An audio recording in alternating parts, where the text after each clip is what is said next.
All right, let's see if we can get some people in here.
Hey, what's Oh, up, Corey? what's up? Not much, man. How's it going? Oh, pretty good. What about you? Pretty good, man. Just here with a very hot day in Texas. It's pretty miserable. Oh, it's really hot here in Missouri too. I just went Yeah. outside and went somewhere and it was really hot. Oh, dude, I don't get along with the heat at all. I'm very much someone who prefers the cold. I just prefer it in between, I guess. Like not too hot or not too cold. Yeah, in between works. but I'm a big fan of the cold because I can control and adjust to the cold. I can't do anything when it's hot. It just sucks. That's true. Yeah. Yeah. So what you been doing today? Working? Just working. I'm very excited to get home because I have like a crap load of packages waiting for me, some movies and some shirts and stuff. So Really? I'm pretty anxious to get home just to unbox everything. What are you getting? Like anything really big, special, specifically? Oh well, I do have. I think I mentioned this on the final chapter stream we did. I do have a couple of Friday tapes coming in, including a very special one that I'm excited about. Is it part 6? No, I did get part 6, but that won't be here till maybe the weekend. But Oh, but yeah, I have all of them. All the ones I need are already like on their way over to me. So by nice. by by the beginning of next week, they'll all have gotten here, and I'm gonna do a little collection video and a ranking as well. I'm excited to watch that. I liked your last one. Thanks, man. Like because like when we did that at the end of that stream where we were ranking them, like I mean I've watched a lot of Friday the 13th ranking videos, and maybe I don't know what it was about hearing everybody talk that day, and then I saw my other friend Corey's video ranking it. I just feel like that franchise, everyone's ranking can be so different because like the Yeah. first like 7 movies are all really similar, and it would just be like a matter of what characters you like or what kills you like, or it could go all over the place. I think with a lot of those movies. And for Like, me, like like the first 6 I love, so it's so hard to choose between those. Like they were gonna be in my top 6, the first 6 movies. And then after that, it was hard to choose because there were a couple that I really don't like. So it was half and half basically for me. Yeah, and one thing that's changed for me over time is Oh, I've really there's Lee. started to. Oh, hey, what's Howdy. up, Lee? What's up? I'm here. I had to walk home for a minute, but I'm back. I just got out of the sun. Oh, What were you saying, Devon? I was just saying that one film that I've really began to love a lot more over the years is the original. Like it used to be kind of middle of the road for me, but it's way high up there now. Like I love the original so much now. I've always loved the original Friday the 13th. Like I've never really, I don't know. That one's one that has always stayed the same opinion. Like since I've watched it, I think. The one that I think changes a lot is part 7 because I'm liking it less and less whenever I watch it. Weirdly enough, I don't know why. Yeah. Part 5 is the one that changed for me because I used to hate it. It's definitely in my top 5, and I love it. It has my favorite Jason look overall. Like I love the way. I love the look. Yeah, his look is iconic in part 7. Like one of the best looks in the whole franchise. If that film could have an unrated version, it would be so much better. Like gore in place. One of the cool things about Part 7 is when John Carl Buechler did it, he went back and watched every movie up to then and made sure everything that ever happened to Jason was on Jason in Part 7. Every time he got hit, every machete, every eye. So he did the best with the continuity. I think that's why it looks so good in Part 7. He just was brutal looking. Yeah, absolutely. Definitely. There was so much authenticity to that he really cared. And that's honestly like sorry. I was just gonna say that's like the NECA figure I'm looking forward to the most. Is hell yeah! They do a new blood one. Yeah, that'll be awesome. And if the MPA had just left the kills alone, that it probably would be one of the best ones in the franchise. But they took everything out of it. Yeah, and my negative with 7 is the characters as opposed to the first 6, even though you can say they're all the same. But like if there were more kills that were shown in part 7, I would have been more forgiving. But like, yeah, it was really neutered with the kills, so it really makes it lower. The end of it was just stupid too. So I didn't like the end of it. That was dumb. Did you hear why he looked like that, the dad? Like he was apparently supposed to look rotted, but then this person involved with the movie didn't want that. And like they had to do it her way because she was a higher up or something. So he was gonna look like a real rotted character when he came out of the water, instead of looking like I just Muddy don't like Dad. the whole idea. I didn't like the idea of the dad coming anyway, so I just didn't. I don't know. It was a very silly ending. It was, but to me, it's nothing compared to the ending of Jason Takes Manhattan. yeah. It's better than that. Yes. Every time I hear someone defend that movie, I'm just like, how can you defend that though? Like I don't know. that is one of my absolute least favorites. Because that one I didn't see until a couple of years ago for the first time. I never saw Jason Takes Manhattan for some reason. I think I just never found it as a kid trying to rent it. And when I saw that, I just didn't know what the hell was going on. I was like, is this really happening? Like, how do you go from the look of the new blood to this? Like, what is this? Yeah, it was strange. And of course, they did the thing where it isn't all in New York, and they didn't have the budget for it, or they did, and then they told the director, like, "Oh, we can't make that budget now, so you're just going to do part of it in New York." But then it's like 20 minutes at the end, so, as opposed to more than that. I think if there was more New York in that movie, it would be like a million times better. Because the stuff in New York is really cool. That's like, it started out pretty good. The very beginning of it is good, I thought. Yeah. But I mean, I've been to Blairstown, New Jersey, where the first one was filmed at. There is no way to get from that lake to New York on a river. There's just no way. And they were just so far fetched with that too. Like, I can't believe they didn't think anybody would understand that doesn't work. I mean, Crystal Lake is a big pond. It's not even. I mean, it's just a big pond. So there's no way that. Just part A so bad. And when he takes his mask off, his face is just absolutely horrible looking. Yeah. God, he's just terrible looking. Major letdown from part 7 and how he looked in 7. Just terrible. The actual stream on YouTube doesn't look too bad here, and my internet sucks, so that's pretty good. Oh, sweet. Yeah. Yeah, I'm looking at mine too. The lag time is not too bad, and it doesn't look that bad considering our internet is really, really slow. So it looks as good as it did the other night when Derek. Nice. So tomorrow night, 6:30. 8:30. Because 8:30. Yeah, is that all right? 8:30. 8:30 Central Time. So that's 9:30 here. Okay. Is that all right with you? Cool deal. 8:30. It's fine with me. It's Friday night here. Sweet. Yeah, 8:30 is like perfect for me.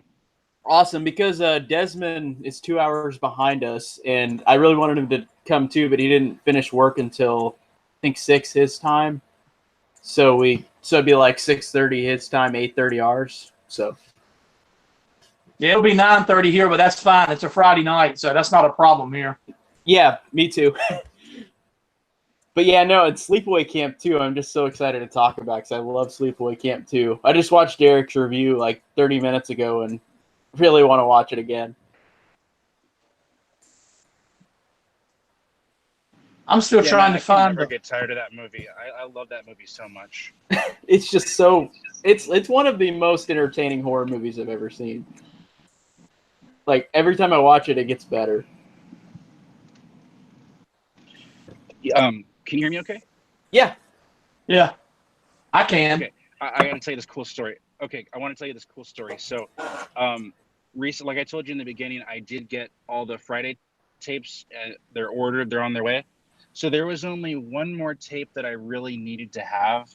I want many more, but there's just one that I needed.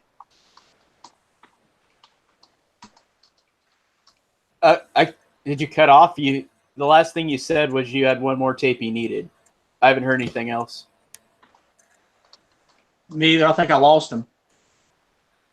Well, he's still here. I don't know why. Which is this guy. You're kind of when you find it. Okay, now I can hear you. You're kind of fading out for a second. Oh, okay. You just got an issue for a second. Yeah. So what have you been watching, Lee? The Office. The Office is good. Let's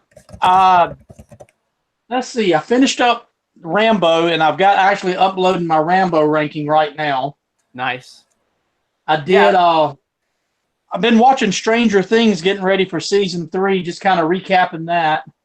I'm not gonna do that, but I should because I haven't watched season 2 since it came out, and that was 2017, I think, right? Yeah. Yeah. 2 years ago. I still need to do a review for the for Glass and for Happy Death Day to You. I mean, I watched all those the other weekend, but I still haven't reviewed any of them yet. I'm excited to hear your thoughts on those because I really like those two a lot. Glass and Happy Death Day. Glass was really good. It's probably my least favorite out of all 3 of them, but that's not because it's bad. It's just because I really like Unbreakable. I love Unbreakable. I really like, yeah. Unbreakable is just that's like one of my favorite movies ever. So it's not that Glass was bad. It's just not as good as the other ones. Mm-hmm. And I know that Cody and Drum Dums and all of them didn't like it, but I thought Happy Death Day to You was awesome. I love that movie. I thought it was good that they put in character development in a horror movie, and it's not fully a horror movie. Maybe it's because I went into it because I'd heard people talking, and I wasn't expecting a horror movie. I was expecting what I got, but I thought it was better than the first one. I actually did too, honestly. That's just my opinion. They just kind of did what they did in the first one, but kind of elevated it more with the character and just with the entertainment. It was really, really entertaining. Guys, can you hear me okay? It's like the first was a great slash in the first place. I mean, I liked it. So I could hear you a little bit. Can you hear me now? Yeah. Yeah, I just wanted to say I love Happy Death Day to You, and I also do think it's better than the original. Me too. It just did everything better, I think. Even though it kind of did less horror in it, funny enough. Yeah, I don't. The first one's really not a horror movie either, though. Not really. True. I mean, horror comedy. Yeah. Yeah. But it didn't focus on. It wasn't like the focus about it, I guess. I think most people would agree. The best thing about that movie is Jessica Roth. She's just very charismatic and entertaining in those movies. Yep. Yeah. No, like in part 2, I was really, really hooked on it because whenever they did I guess spoilers for Happy Death Day, but when they did the alternate dimension thing, when she saw her mom, I was like, man, that's really cool how they brought the mom in now. Yeah. And then she had to decide between the guy and her mom. That was cool. I liked it. That was really good, yeah. So I just like that they made that character even better and just really likable. I like crappy movies because I know Milesy hated Rim of the World, and I loved it. I still need to see Rim of the World. I mean, it's a bad movie, and it's made for preteen. It's like it's a TV 14, so it's not gory or violent or anything. But I thought it was fun, and he hated it. So Rim of the World. It's just kind of a dumb movie. I liked it. Is it a Netflix movie? It's on. Well, Netflix distributed it. I don't know who made it, but that's who distributed it. It's on Netflix, and it's kind of like it's like Goosebumps or something, except it's a sci-fi version. It's not a horror. It's kind of like, I don't know how to describe it, but it's a kiddie movie. I mean, it's not meant to be taken seriously, so I knew that going into it. Oh, and McG directed it. That's interesting. But apparently, I just like crappy movies. So I don't know. I don't know about that. If you haven't seen Dragged Across Concrete, you need to watch that. I do need to see that with Mel Gibson. Yeah, and Vince Vaughn, and it's the same guy that did Brawl in Cell Block 99 and Bone Tomahawk. You know, I haven't seen any of those 3. I feel really ashamed. You need to see. You need to see all. This guy makes movies like nobody I've ever seen before in my life. How'd you watch all 3? Were they all on Redbox or Bone Tomahawk and Cell Block are on Prime, I think. Seriously? Okay. And I got Dragged Across Concrete. I got that from Redbox last weekend.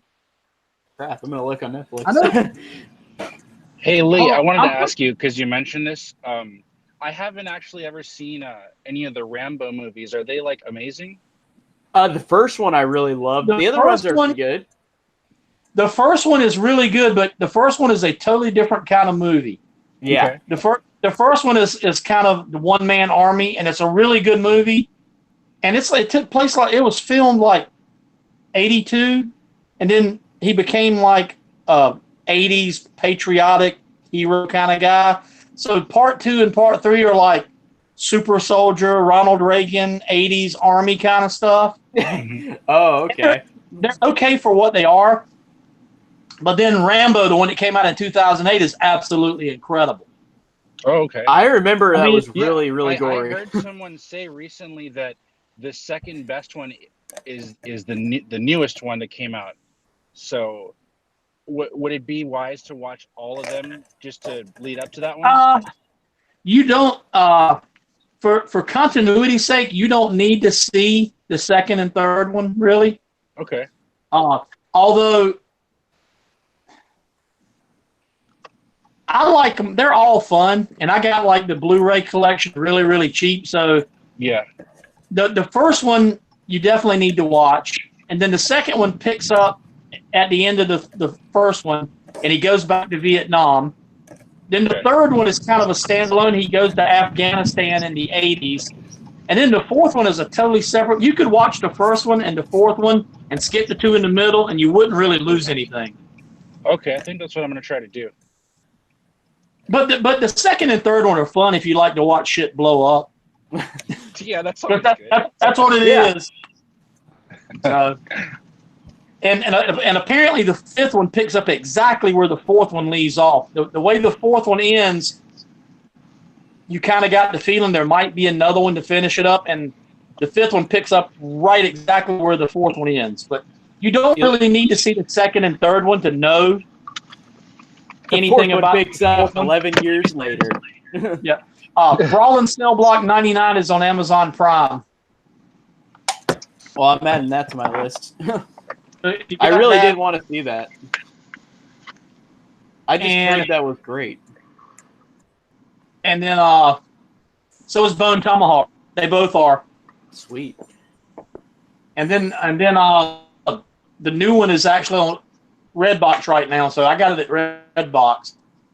Dragged across current. And like I said, the guy makes movies like nobody I've ever.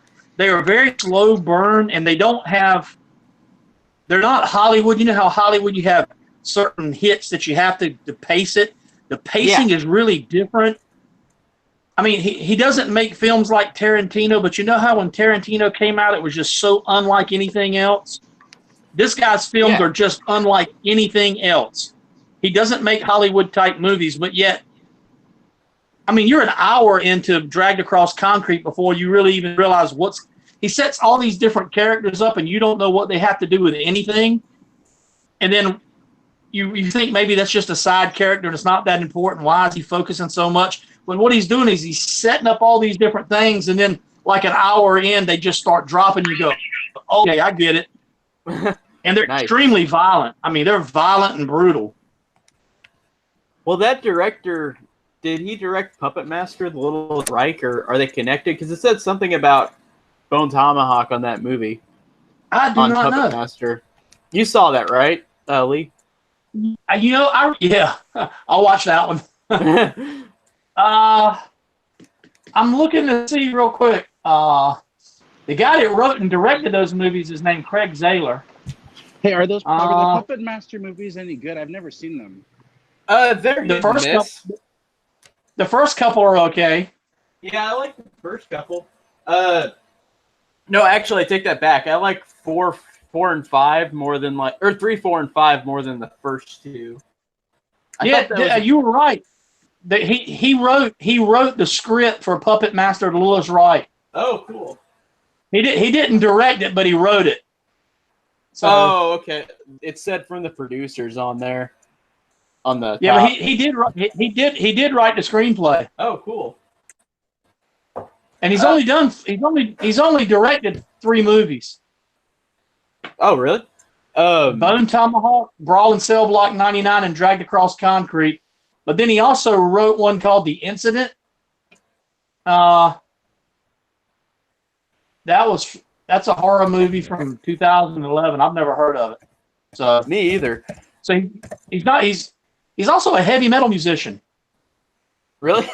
That's pretty funny. Yeah. Abbott. So yeah, cool. Have either of you guys seen The Devil's Candy? No, Everybody I've keeps heard of it, but telling I me to haven't watch seen that. it. It is badass. Like, you should watch it. It's about this musician and like he gets under. Actually, I don't want to say it. He just kind of gets like weird shit starts happening to him, but it's really really awesome. And it uses music very very well. It even has music like Metallica in the movie too, which is awesome. That's on Netflix too. The Devil's Candies. Everybody's Yeah. told me about that. I just haven't gotten around to watching it. I got so much stuff I need to watch. And Me Yeah, too. you know, There's so much. that's funny because right now I'm like severely behind on my watch list because I've been working so much more in the last like month. Like, I probably have like 30 to 40 movies I need to watch that I've bought. Oh dang. I'm never really behind. I always was caught up with everything, but I'm like super behind. I think I'm finally gonna get to that point where I forget that I bought something. Like whenever I hear people do that, I'm just like, I don't know how they could do that. I keep everything like categorized perfectly, and sometimes when I go through my movies now, I'm like, oh yeah, I forgot I bought that.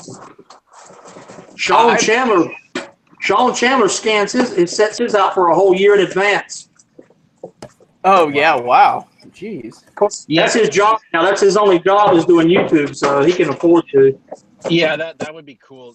Well, that would be so fun to just be able to say your job is reviewing movies all the time. That'd be so fun. I actually do schedule my movies right now a month in advance usually, so I am kind of going that route a little bit. I'm doing the baby version of that like a week in advance now. I'm just like barely touching that because I had this whole week planned out already, and thankfully everything's been on time too. I'm trying to get everything done a day in advance. Yeah, and I'm really an hour in advance. I'm really excited because in July I'll review the Night of the Living Dead movies, and I've talked to you about that, right, Devon? About doing that. You mean like night and dawn and day? Yeah, like all those. I'm gonna just do 8. There's so many of the movies that aren't official. I'm just gonna do the 6 Romero ones and the Night 1990 remake, and then the Dawn 2004 remake, and that'll be it. We'll just do all 8 of those. That would be a good opportunity for me because I do have I have both the versions of Night. I have Day and Dawn, and I've been kind of thinking about picking up the remake of Dawn. So I might be down with that. Yeah, that sounds pretty cool. All those movies, all 8 of those that we'll review, I haven't seen only one of them, and that's the 1990 Night of the Living Dead. I actually haven't seen that one. I hear it's pretty good. Yeah, I'm excited to watch that one. What'd you guys say? The remake of Night of the Living Dead. Tom Savini directed that. Yeah. Oh, nice. Okay, that sounds awesome to watch then. And it's actually pretty good. I didn't think I was going to like it when it came out, but it's not bad. Is Tony Todd in that? Yes. Oh, sweet. Okay. Nice. Have you guys watched the Candyman sequels? Are they worth watching at all? I've only seen... The first one is. I love the first one. I've seen the second one, and it was kind of so-so, but it did delve into, like, Candyman more in a cool way. Yeah, I haven't seen the third one. I've been thinking of picking up the second one. I like the second one all right. I haven't seen the third one. People say it's, like, one of the worst horror sequels ever. I'm still going to see it once, but... It's worth it to watch it, but it's not very good. The third one? Yeah, I didn't like it. Is it Day of the Dead? Is that what it's called? Something like that, yeah. I think so. The second one is okay, but the third one is not very good at all. It feels like a made-for-TV movie. Hey, Lee, are you doing dishes right now? Yeah. All right. Cool. Nice. I'm washing a pot so I can cook spaghetti before my wife gets home. Yeah, Lee, I really liked your Alien video today. I was actually surprised. Well, it's not really shocking or anything, but like I was surprised both of you put Aliens above Alien. But I know a lot of people do that too. Honestly, I'd do that too. I love Aliens more, It was even though they're really, both really fantastic. difficult. It was difficult to do that. If you ask me tomorrow, I might would do it differently. Yeah, because see, like, I remember as a kid, that's how I was. I liked Aliens more. But, like, I don't know, just with Alien, I love slow burns. You know, that's what I like. So that's when I think it gets to The a way lot. I decided between the two of them, I said if I was going to go home and watch one right now, which one would it be? And it would be Aliens. So that's why I put that at number one. Yeah. But like I said, if you ask me tomorrow, I might would change my mind. Yeah, I'm actually doing a review of Alien on Saturday, so I'm pretty excited for that one. Nice. I'm sorry for the water sounds. Oh, you're fine. No, yeah, I love Alien and Aliens. The other ones I'm kind of in between on, like all the other sequels. Yeah, that reminds me too. I was glad to hear you, Lee, talk good about Alien Covenant because I just saw that for the first. Yeah, I just saw it for the first time last week, and I loved it. And everybody told me they didn't like it, and I was like, "Why? It was a good movie. It was fun." I like the Covenant. I can honestly say the only movie in the Alien franchise that I just don't like at all is Alien versus Predator Requiem. I don't like that at all. I don't like that one at all either. That one was horrible. All the other ones I can watch. I think it's because of the scene with the pregnant woman. I just don't like that. Well, that's the only scene, honestly, I thought was cool because it was everything else was just so generic. But then you saw a shocking thing like that. It was an interesting thing to do. But see, I'm a parent. Yeah, and I've got kids, and that one was just kind of. Can you guys imagine watching that movie at a drive-in? How difficult it would be to watch it. That would be difficult. It's funny too how like the movies afterward ignored those two movies, Prometheus and Covenant. I don't. Have you seen the extended versions of all of them? Yeah, I have. I've seen that for the first two. Even Alien Resurrection is not bad once you watch the extended. It's still not a great movie, but I enjoyed watching it. I mean. I just like it. I like xenomorphs. The xenomorphs are just cool to me. I just like them. Honestly, I think Resurrection has some cool like action scenes, like when they're underwater and like it's chasing them underwater. I think that's actually pretty cool. That moment, like it's got some cool moments in it. It's just not like the best one at all in any way. And I think the first Alien versus Predator gets a lot of hate for no. I thought that was a fun movie. That was really fun. Yeah, I like that one a lot. Okay, my spaghetti sauce is ready. I'm gonna let that sit there for a while. I also like that girl who was kind of the Ripley replacement in AVP, where like she was a badass. Yeah. I thought she was really cool. I can't remember her name, but she was. I called her the final girl in my ranking, but she was super cool, man. She was. That one was just really entertaining. It was just fun. I liked it a lot. Okay, let me set that back up there. All right, I'm gonna watch your rankings later. I was gonna watch it earlier, but I didn't have time earlier. Well, Rambo's got 30 minutes left, and it'll be uploaded. So the Rambo's uploading now. Oh, I'm also uploading your questions too, Lee, on my channel. Okay. I don't know when they'll be up, but yeah, I'm excited to put that up. Did you say your thing's going to the 11th, the subscriber giveaway? Yeah, I set it for a week to today, so I posted it on the 4th, so you got to the 11th. Okay, well, it'll be posted tonight or tomorrow. So what's Desmond fussing about? What? Desmond's fussing about he got blocked again. Yeah, I don't get why the YouTube algorithm doesn't make any sense. It's so stupid. I don't know. I don't understand it. Yeah, I don't understand it either. That's just that could have something to do with the lawsuit crap going on. That could be true too. Yeah, because they're in that big dispute.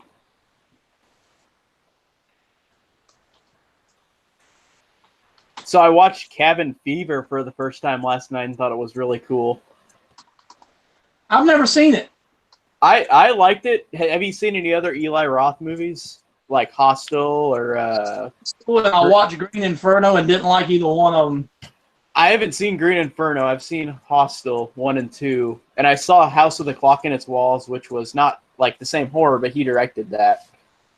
But then Cabin Fever was fun. It had a weird sense of humor to it, where like it was over the top overall, like really over the top in a weird way, but it was enjoyable though. I thought it was on Netflix, and when I started watching, I realized it was his own remake of the first one. So I cut. That one sucked. Yeah, I saw that too. I'll probably. Why would you remake your own? Hopefully, it's better than the Omen remake because I just rewatched that for the channel, and that one was just so forgettable because it was the same movie again, but not good. I hate the Omen remake. It's like that's one of the movies in my collection. I'm not happy to own. It just came with my set, you know? Yeah, I've got the set too of all 5, and it's just in there. So that's how I own it. But I don't know. And that one, yeah. You said Eli. I did watch The House with the Clock in Its Walls. That was pretty good. I like that one. It was entertaining. Yeah. He did the remake of Death Wish. Oh, I've seen Death Wish. I forgot about that. Yeah. Okay. Well, okay. So I've seen that one too. Yeah, Death Wish I thought was entertaining. So I've seen 1, 2, 3, 4. I've seen 4 of his movies. Dang. I'm going to look up what he's got. Because I feel like I've seen 3 or 4 of them. And Eli Roth's one of like the biggest like horror fans ever. Like he's probably seen almost every horror movie ever made. Watched his documentary on Shudder. I've been watching that. Yeah, I haven't. Yeah, that was pretty good. Actually, I did finish it. I forgot. I did finish that. It was pretty good. My only complaint is that they should have like did more like obscure movies because they just kind of focused on the big ones like Halloween or Exorcist. Like I would have liked them to talk about like more obscure ones, but I understand that's like you gotta have the big ones first because those are the ones people know about. And there were only like 40, 50 minutes an episode, so like there was one for slashers and one for like supernatural movies. He produced Baywatch. Serious? Really? Yeah. 1, 3. He was in Inglourious Bastards. I forgot he was. He was the bear Jew, yeah. Okay, so I've seen 5 of his movies. I've seen Cabin Fever, Hostel 1 and 2, and then Death Wish and House of the Clock in Its Walls. I haven't seen Knock Knock or Green Inferno, and I think that's it. He did like Green Inferno was not that good. I'll still see it, but I haven't seen it. It's hard. He directed like the fake trailer segment called Thanksgiving for the Grindhouse thing. Yeah. That's funny. I didn't realize that. But I guess that has a couple of directors like doing little bit parts in that thing. I forgot about that. He doesn't have as many movies as I thought he did. I thought he directed more movies, but I guess not. Dang, only 15 credits, and some of those are shorts. He produced the remake of Cabin Fever, but didn't direct it. I don't know why he would bother. So you said you didn't like it, or you saw part of it? I didn't like it. I cut it off. It was boring, which was disappointing because I didn't realize I wasn't watching the original. Then I found out I was watching a remake. Yeah, well, and they have no way really of telling you either, because I saw that on Netflix earlier today too. That it just said Cabin Fever. Besides the year, you wouldn't know what, because I guess the remake. What did it say that was? 2015 or 16? Yeah. And then 2002 was the first one. I want to say I started watching Patient Zero because Sean Astin is in it. Oh, really? Is that connected to the movies? It's to be a prequel. Oh, okay. But I didn't realize that. I didn't like it either. Now I'm reading about it and I remember it now, and I didn't like it either. Mm-hmm. Yeah. And apparently nobody else did either. Yeah, I didn't. I think the only reason I knew it because Desmond mentioned Patient Zero, but I didn't know that was even related to it. But again, I didn't watch any of the films until last night. I watched the first one, so that's just one of those franchises I never had gotten into yet. Man, Desmond is so really many things on pissed. Netflix. Desmond is so pissed. He's just ranting. I don't blame him. Yeah, YouTube can really be stupid. Man, there's so many things on Netflix right now I'm looking to I really want to see.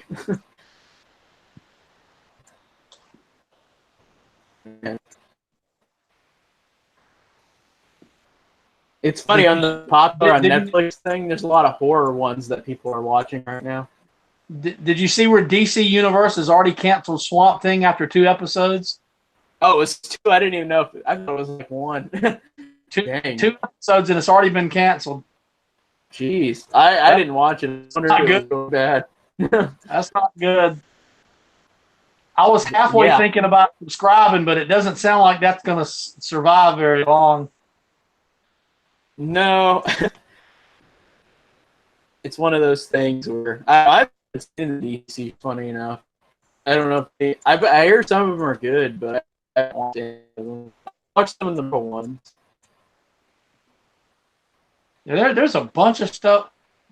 There is a bunch of new stuff on Netflix that I don't know anything about. Mm-hmm. Yeah, there's a lot I'm seeing right here. I watched the first season of Slasher and haven't watched the other ones. The first season was okay. Okay, I'm actually interested in Slasher because I like Slasher movies, so I didn't know if that was good. It was okay, yeah. And I started watching The Chilling Adventures of Sabrina, and I did not like that at all. My friends said they loved it, and I really kind of want to see it. I mean, when I watched the other one, super dark. It's super dark. That's what I hear. Well, and I also watched the other one as a kid, the Melissa Joan Hart one. So I kind of know it's gonna be different than that. Oh, but I see it. It's nothing like that. Totally different. And it's actually even worse than like the way Riverdale goes dark. It even goes darker than. I mean, it's almost. This is gonna sound silly. It's almost satanic the way they approach it. That's what I heard. Really, it's super dark. Okay. Dang. Have either of you seen The Autopsy of Jane Doe? No, but everybody keeps telling me that's awesome. It's really good. Fantastic movie. Okay. Shit. I see that on Netflix too. I need to watch that. Yeah. I've got it in my queue. For some reason, I haven't watched it yet. Watch that one, Lee. And if you want, we can collab on a review or something. Okay. I'd love to talk about it. Definitely. Let's do that. Yeah. For some reason, when I saw it, I was thinking about the Autopsy of Sharon Tate, and everybody's trashing that one. Oh, the new one with Hillary Duff? Yeah. Yeah. I haven't seen it, but I've heard about it. I've heard horrible. The Haunting. Yeah. Yeah. The Haunting of Sharon Tate or something like that. But I want to say Desmond may have said that The Autopsy of Jane Doe was good too. I can't remember now, but somebody had told me it was really good to watch. I need to sit down and make time for that one. Did you guys watch The Haunting of Hill House? No, but everybody says it was awesome. It was pretty good. I love Mike Flanagan as a director. He's such an incredible director. Yeah, I thought it was pretty good. All his movies are really, really good that I've seen. He did like Hush, and he did Ouija Origin of Evil, and Oculus. Like, he's a really fantastic director. Hush is one that I watched not expecting much and thought was really, really good. Yeah. Have you seen Oculus? Not yet. Oculus I don't think great. That one's really worth watching. It's about like a haunted mirror. That's the haunted mirror on the wall. I have seen that. Oh, okay. Yeah, I have. That one's so good. And Gerald's Game he directed, which is on Netflix, and that one's really good too. Have you heard of that one? Which one? Gerald's Game. I've read the book. I haven't read the book, but that movie was really, really good. It's just really effective.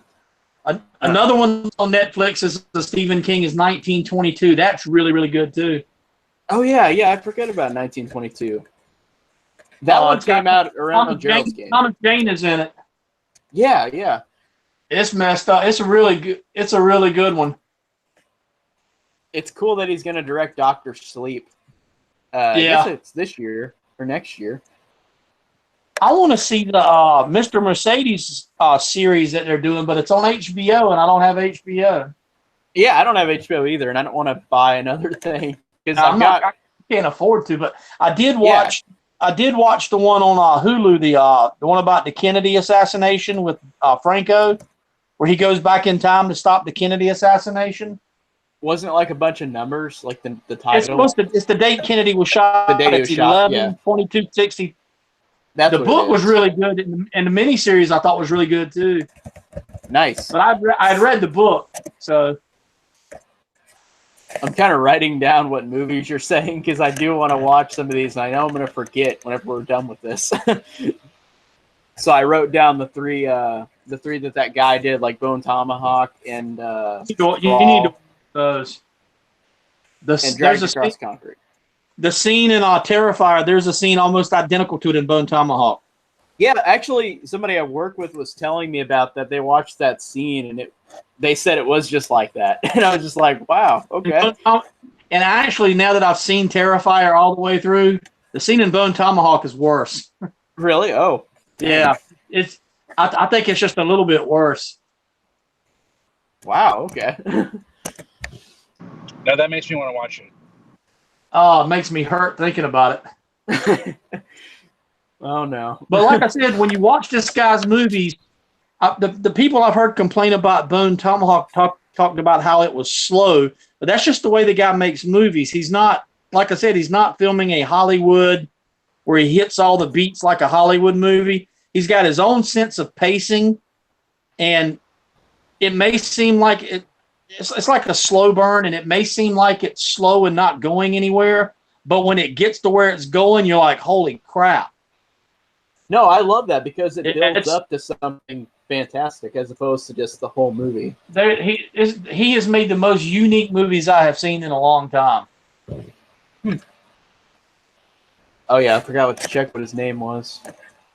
It's almost like the first time... Craig... It's almost like the first time you saw Tarantino and you're like, wow, that was different. Or the first couple of M. Night Shyamalan movies where you went, wow, that was different. This guy's the same way, and I hope he doesn't do the same thing those guys did. So, yeah, S. Craig Zoller? It's something like that, yeah. Yeah, that's an interesting name. But yeah, that's cool that he's got 3 big actors in each of his movies. He's got Vince Vaughn and then Kurt Russell and then Mel Gibson. That's pretty funny. And they're really, really good movies. And it's great acting, too. It's not like big name guys just doing crappy movies. It's really good acting. Did you see Bloodfather with Mel Gibson? That one was good. I haven't seen that yet. I like that one. That was cool to see him back in something. This may be one of the best roles Mel Gibson's ever played, in my opinion. Really? Oh. Oh, yeah. He's really, really good. And Don Johnson's in it. That's funny. I also like how it's Vince Vaughn and Mel Gibson. That's pretty cool, too.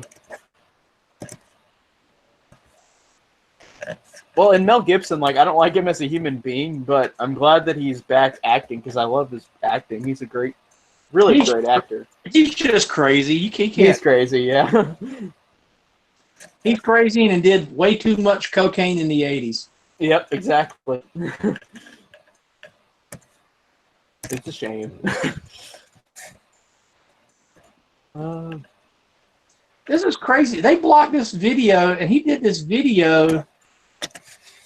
It's not even a new video. Yeah, is that one of his first videos? I'm trying to see how long ago it was he did that one.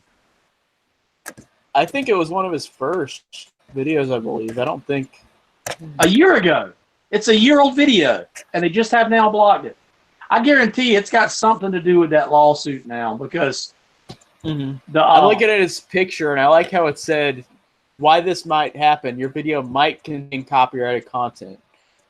But he followed the rules, though. It's not like clipped audio. It's like you can have copyrighted content if it meets fair. I told you, I went back and redid that Jason X commentary with the sound off, and then within a week they had the one with the audio may end up getting blocked again eventually too. So I don't know. Yeah, I noticed it's Paramount that did it, and see, Jason X is on New Line, so this is Paramount doing this. Yeah, and it's only for a big thing like Friday the 13th. Of course, I guarantee it's got something to do with the fact that the Sean Cunningham's appeal is back on. Yeah.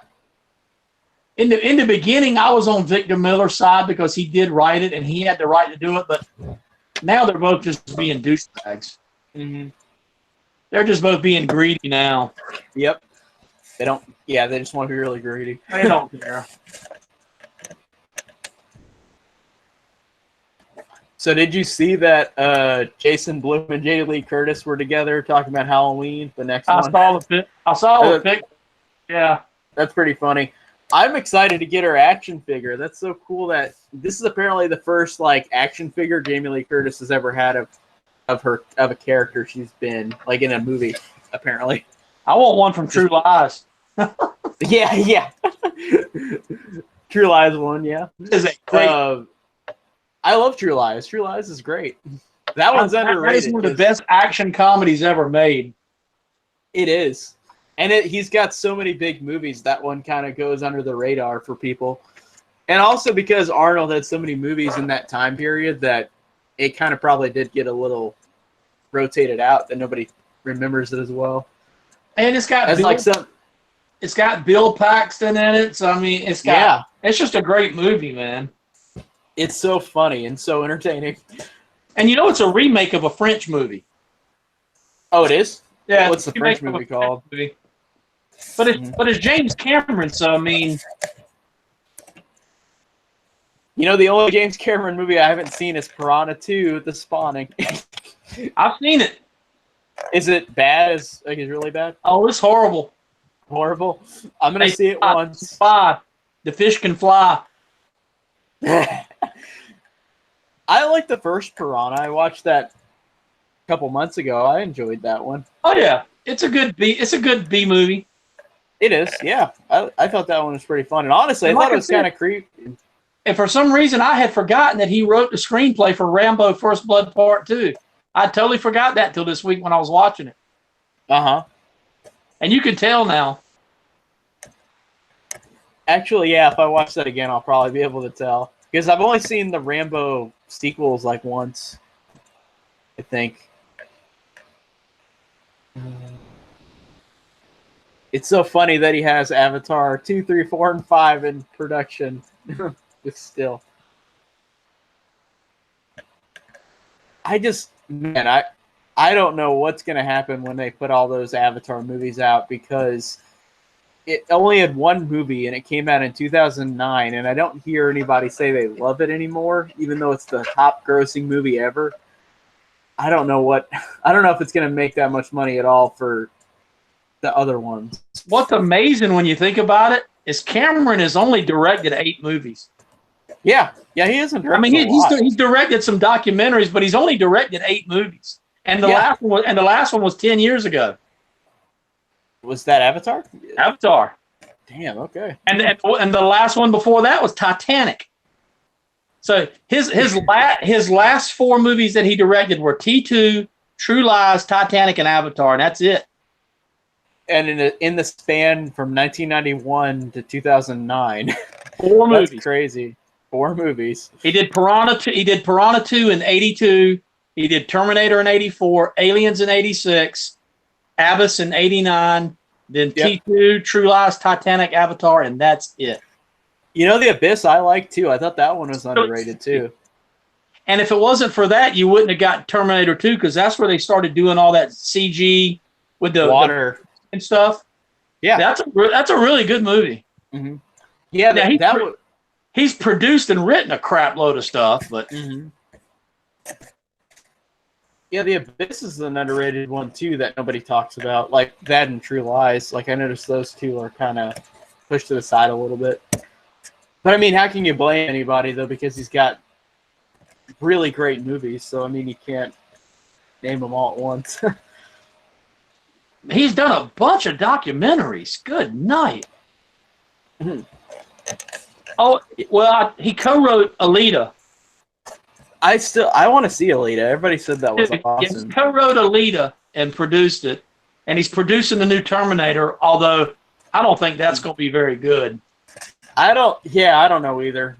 All the sequels after the second one, I just thought were perfectly average. They weren't anything special. Like they weren't awful, but they weren't special. The trailer for that new Terminator movie is like depressing. It looks terrible. It doesn't look good. It just, yeah, there was nothing in the trailer that made me go, oh, this is cool. I just thought, okay, it's another Terminator movie. At the risk of sounding I remember going to the theaters to see Rise of the Machines, and I was like, oh, great, like another amazing Terminator movie is about to happen. And I was like so disappointed that I just gave up on the franchise. I haven't even I still haven't seen Genesis. No, I don't think I ever will. For me, I don't hate any of the sequels, but I think that 3, 4, and 5 are just completely and utterly average. They're not anything special. This will probably make me sound like a sexist pig, but this new Terminator, they're doing this whole female social justice warrior thing, just like the Batwoman TV show. I mean, oh my God, dude, that Batwoman TV show looks horrible. That looks absolutely atrocious. Have you seen how many thumbs downs that video has? Oh, it's ridiculous. And it's not that it's not that I mind strong female characters. I mean, I like freaking Laurie Strode. Yep, Ripley's the best. I like Sarah Connor in Terminator and Terminator 2, but this just looks, oh gosh, just terrible. Well, there's a difference between like making a strong character, whether gender or not, as opposed to like being toxic about it. And shoving politics down people's throats, which is what they're doing, and it's going to backfire. I mean, exactly. Oh yeah. And see, people accuse Captain Marvel of that. And I haven't seen it yet, but from everybody I've talked to, the movie doesn't do that. That was just Brie Larson outside of the movie. I heard the movie doesn't do all that. No, it doesn't. I've heard the same thing. And you know what? I really liked her in Kong Skull Island. I did too, yeah. I haven't seen that movie. Dude, honestly, I thought that movie was going to be stupid, and it was actually great. That one was really fun. That having it sit in Vietnam was a great touch. Like that just made it have a cool style to it. Oh, and I love the soundtrack of that movie so much. It's so good. It made it very memorable. Like with their decisions. That reminds me, Corey. Every time I see your channel name, I immediately think of Creedence Clearwater Revival because it's so close to it. Yeah. I didn't think about that. Corey, do you even know who Creedence Clearwater Revival is? I do. Okay, because you're a whippersnapper. You're a young man. Yep. Oh man. No, I've heard some of their music. So much of their hits are in that Kong Skull Island movie, and they fit good. Yep. That's my mom. Actually, yesterday I actually rewatched King Kong versus Godzilla from 1962. That one's really fun. It was so awesome and so cheesy, just like I remember it. I loved it, man. Which version did you watch, the Japanese or the American? I only have the American version. I didn't even realize there was an alternate version. I heard that it's changed a lot. So I haven't seen the Japanese one. The biggest difference with the Japanese and the American is in the Japanese when Godzilla wins and in the American when King Kong wins. That's the biggest thing. See, now I really want the Japanese version. Because ever since I was a kid and I saw Kong walking away in the water, it always left me mad. I was always mad about that. So now I really need that. That's the biggest difference. Is that I gotta get that. But other than that, they're pretty close to being the same movie. And see, I grew up watching all those Godzilla movies when I was a kid, even though most of them were old by then, but like Godzilla versus Megalon and the Smog Monster, and I love that crap. It's funny.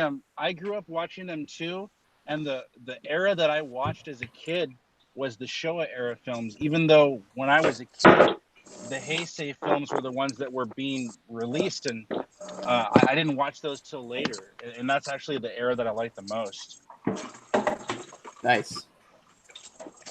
I like that you can watch them now without the English overdubs, because the overdubs is what makes those movies so cheesy. Oh man, they're so. That's something that I honestly still enjoy about them.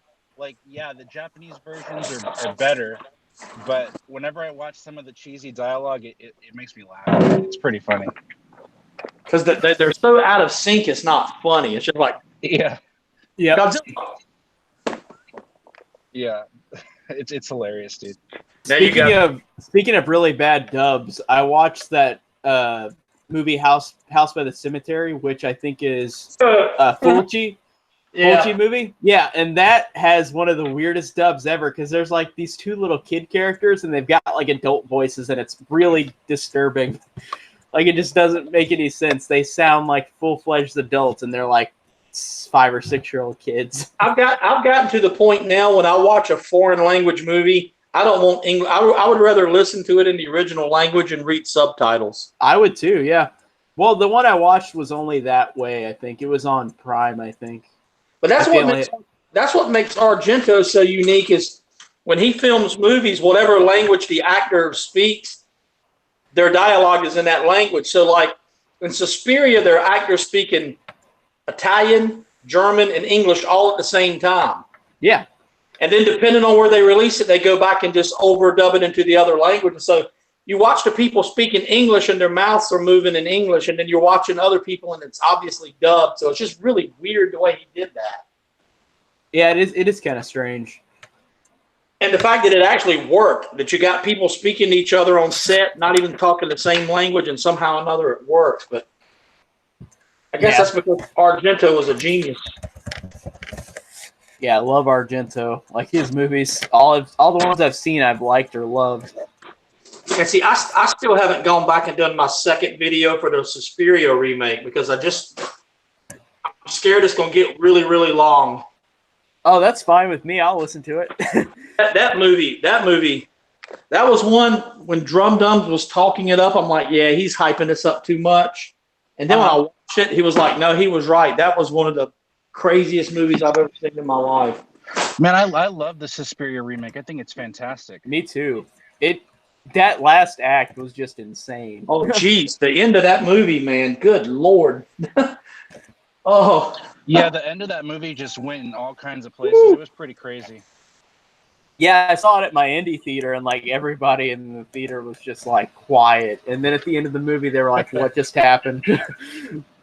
Yeah, I tell you, someone that did that to me was the end of The Perfection. Oh yeah, that was an interesting ending. That whole movie had me guessing the entire time. That was a crazy.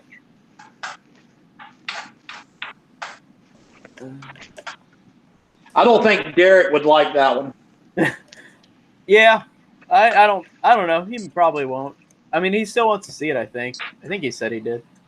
What was it he was saying he didn't like, and I wanted to just like unfriend him all of a sudden. It's the only time he's ever said something. It's like, you are out of your damn mind. Oh, he for me, he was telling me he doesn't like any dramas because they're boring, and I'm like, Derek. Oh no, it was what was it? It was when we were talking about the drama, and one of those movies he said it sucked or something. I'm like, you're out of your mind, dude.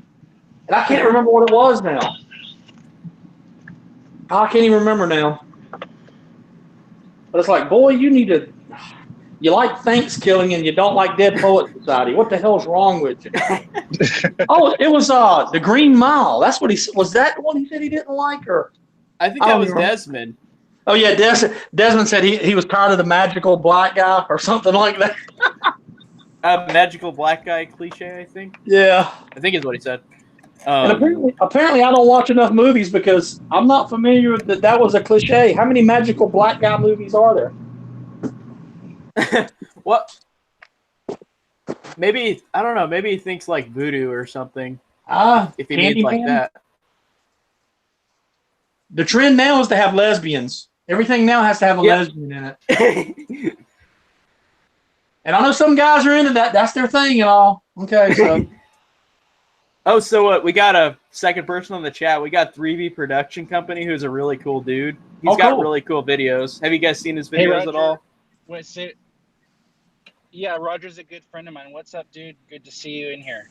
Yeah, he's awesome. He popped in the last one we did, so I went and watched some of his stuff after that.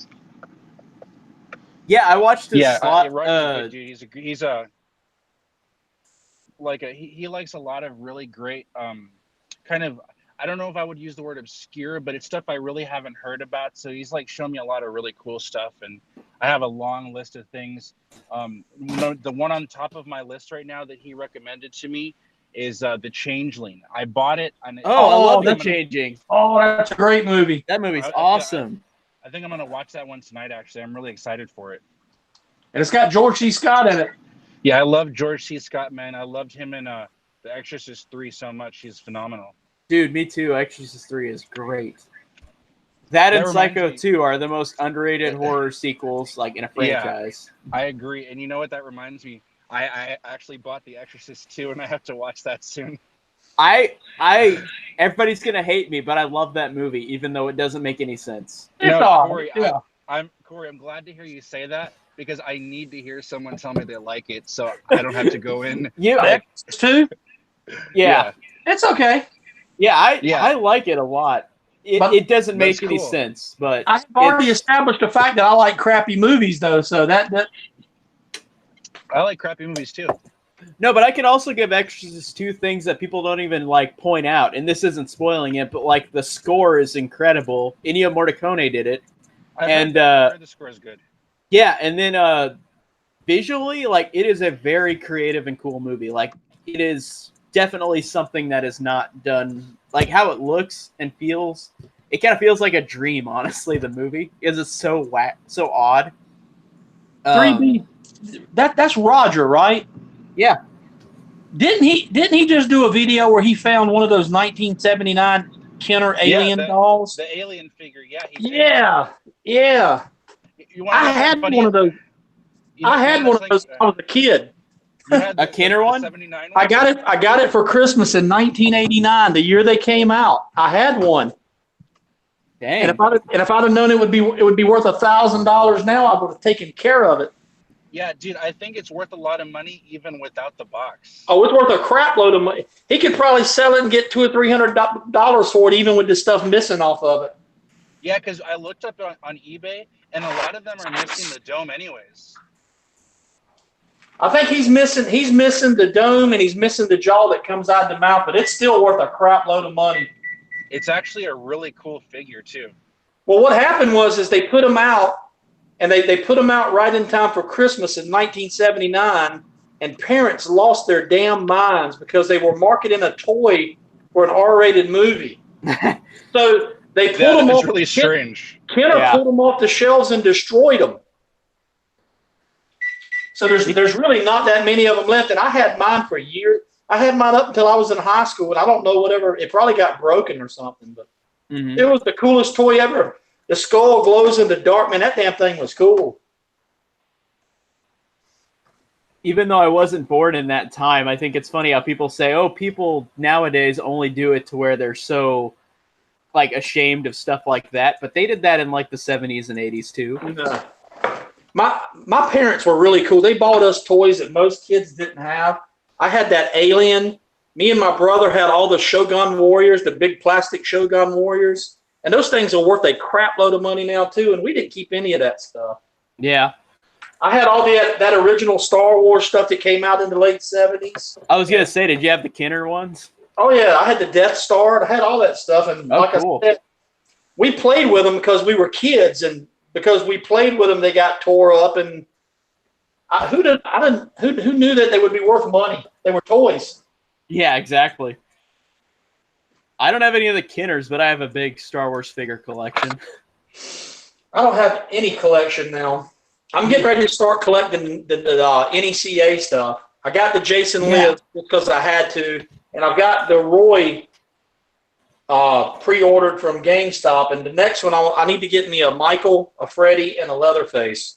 I'm so excited for the new Halloween 2 one of Michael, and then the Laurie from 2018. Yeah. I'm so excited for both of those. That's gonna be Yeah, awesome. And I can't want wait to get for the all Halloween 2 figure. Yeah, Yeah. I want to get all the Jason ones. So I thought that was so cool in the Halloween 2 one. They have the pumpkin, Yeah, but it's I the need to pumpkin skull coming out, like in the opening credits. you know what they need to do? They need I to think do. it's cool that you get a Ben Tramer head with it.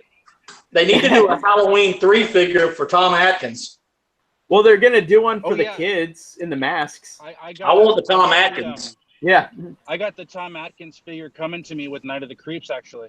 Oh, Yeah. that And was I'm gonna awesome. do it. I'm gonna do it. And They need to have a unboxing Tom video of Atkins that. figure for every movie he was ever in. The Fog, Halloween 3. Yep. I tell you, if you guys have not seen them, y'all need to watch the Maniac Cop movies. I want to. I enjoyed the hell out of those movies. Those were fun. I have Maniac Cop 1, and I was just gonna see how I liked it before I bought the other two. The first one is more low budget, and it's very much like Grindhouse, got a 70s vibe to it, even though it's from the 80s. Mm-hmm. But it's really, really good. And Tom Atkins is in it. Part 2 is actually a better movie. Part 3 is kind of goofy, but I still thought Part 3 was really, really good. I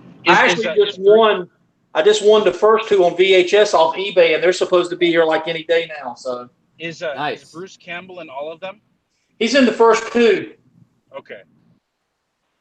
And I like seeing significant character too. So I like seeing him in Intruder whenever I watch that. He had a very small part. It was like really small, but it was funny seeing him in it.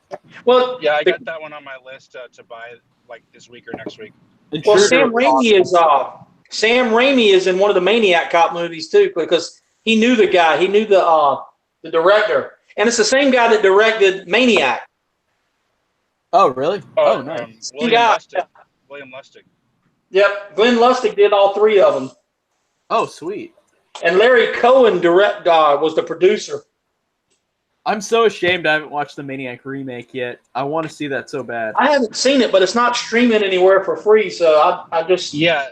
You know what's funny, guys, is okay, so I love that movie, of course. I'm sure you guys know, but I got like a lot of my friends to pick it up this week, and one of my friends, he did a review on it, and he didn't really like it, and I was really shocked. I've never heard anyone that said they didn't like the Maniac remake.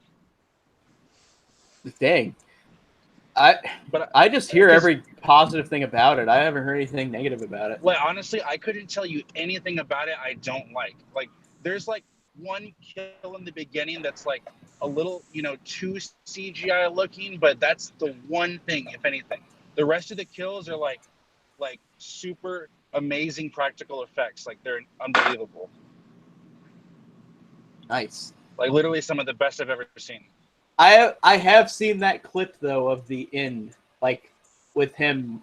Like if you've seen the original Maniac, you know what it is. But that last scene of Elijah Wood, I guess I've seen that clip. I guess the plot's probably the same as the original, right? Yeah, the plot is the same. It's okay. I mean, good. The difference is like, I mean, I don't want to go too much into it because I don't think like my friend didn't hate the movie. I guess he just expected it to be it meets certain expectations because he loves the original. Because I love the original too, but like when I saw the remake, it wasn't even like a contest. Like I was like, yeah, I liked the remake even more. Oh, really? The original one surprised me and how I was actually legitimately creeped out. Like it actually was really effective. The original one's sleazy. Yeah, it's so sleazy too. So that's why.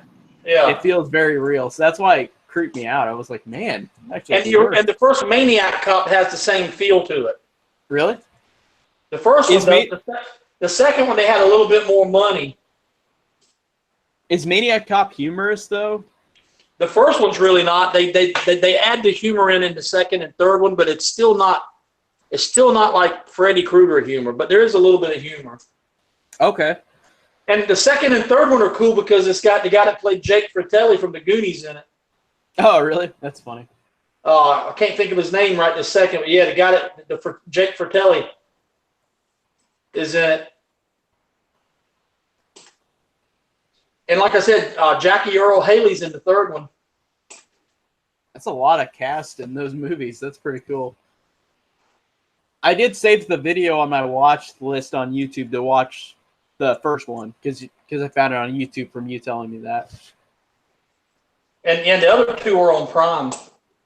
So then I could watch all three. That's awesome. And I'm going to go back and watch the first one when I get it, because even on YouTube, it's not a bad upload, but I'll be able to watch it on VHS the way it was meant to be. Yeah. I still like watching movies on VHS. Mm-hmm. I do too. I'm getting ready to rewatch Kubrick's The Shining because I had just been talking so much trash about that movie. And honestly, it's been years since I watched it. And every time I liked it when I was a little kid, but it was before I'd read the book. Once I ever read the book, I hated the movie. And I was gonna say, yeah, you didn't because of the book. I'm being irrational towards it because I'm such a fan of the book.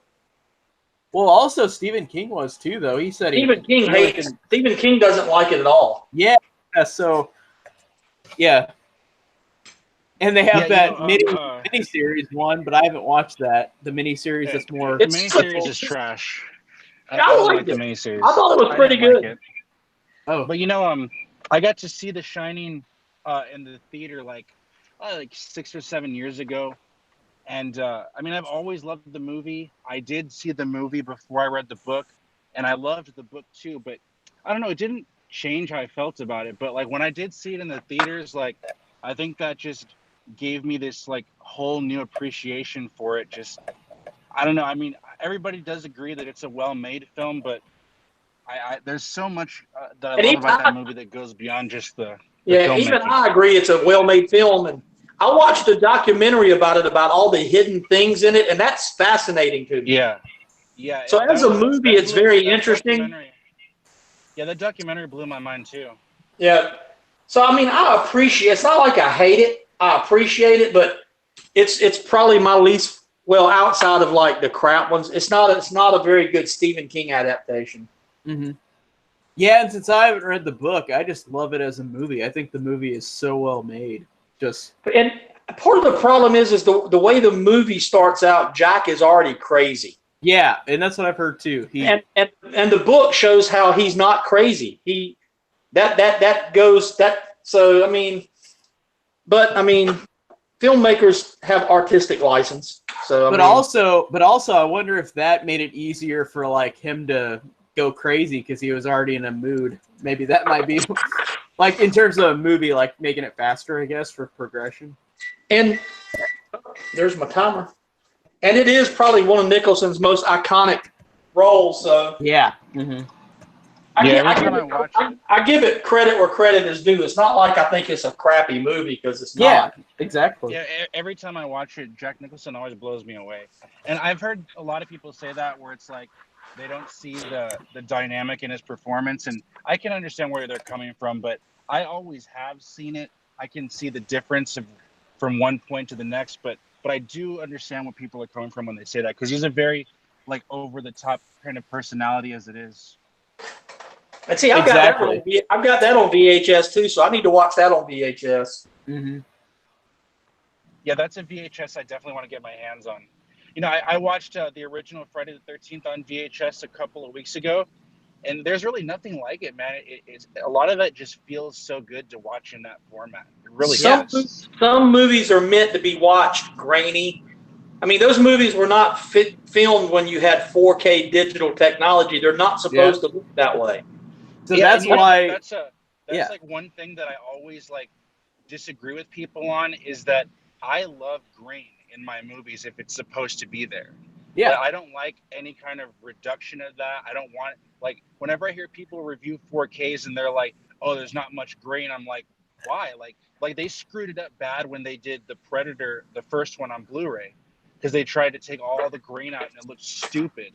Oh. And then when they actually did the 4K version of it, they put it back in, and it looks so much better like that. I'll tell you what really, really disappointed me is, and this is just my opinion, the 4K version of Halloween, they've ruined that movie. Really? I haven't seen the 4K version. And maybe it's the settings on my TV or something. I haven't played with it, but the famous scene where they light the face up, it is it is so dark on the 4K transfer that you can barely see it. I don't think the 4K looks as good as the DVD version. Mm-hmm. Yeah, I know what you mean. People have pointed that scene out, and that scene is so iconic, and it has to be presented the right way. I agree with that. And like I said, some movies were just made to be seen, like the original Friday the 13th, the original Halloween. That's why I haven't gone out and bought the Blu-ray versions of Friday the 13th. I've already got them on DVD, and on my TV, I got a 4K TV, so it kind of upscales them anyway. They look fine, but I grew up watching them on TV. So, I mean, I'm not used to them looking all – they're not supposed to be pristine. Yeah. They're supposed to be kind of sleazy. I mean, you know what I think is funny is that if you watch Sleepaway Camp, and the only way I've watched it is on Blu-ray, so you can easily tell there's a scene where, like, it's supposed to be Angela in the back. Like, you see a shot of Angela outside, but then since it's so high definition, you can tell it's just Ricky with a wig on. Yeah. And it's just so funny because it's like you wouldn't have been able to tell that on a VHS. Well, it's just like in the original Friday the 13th at the end of it when they chop Mrs. Voorhees' heads off. Mm-hmm.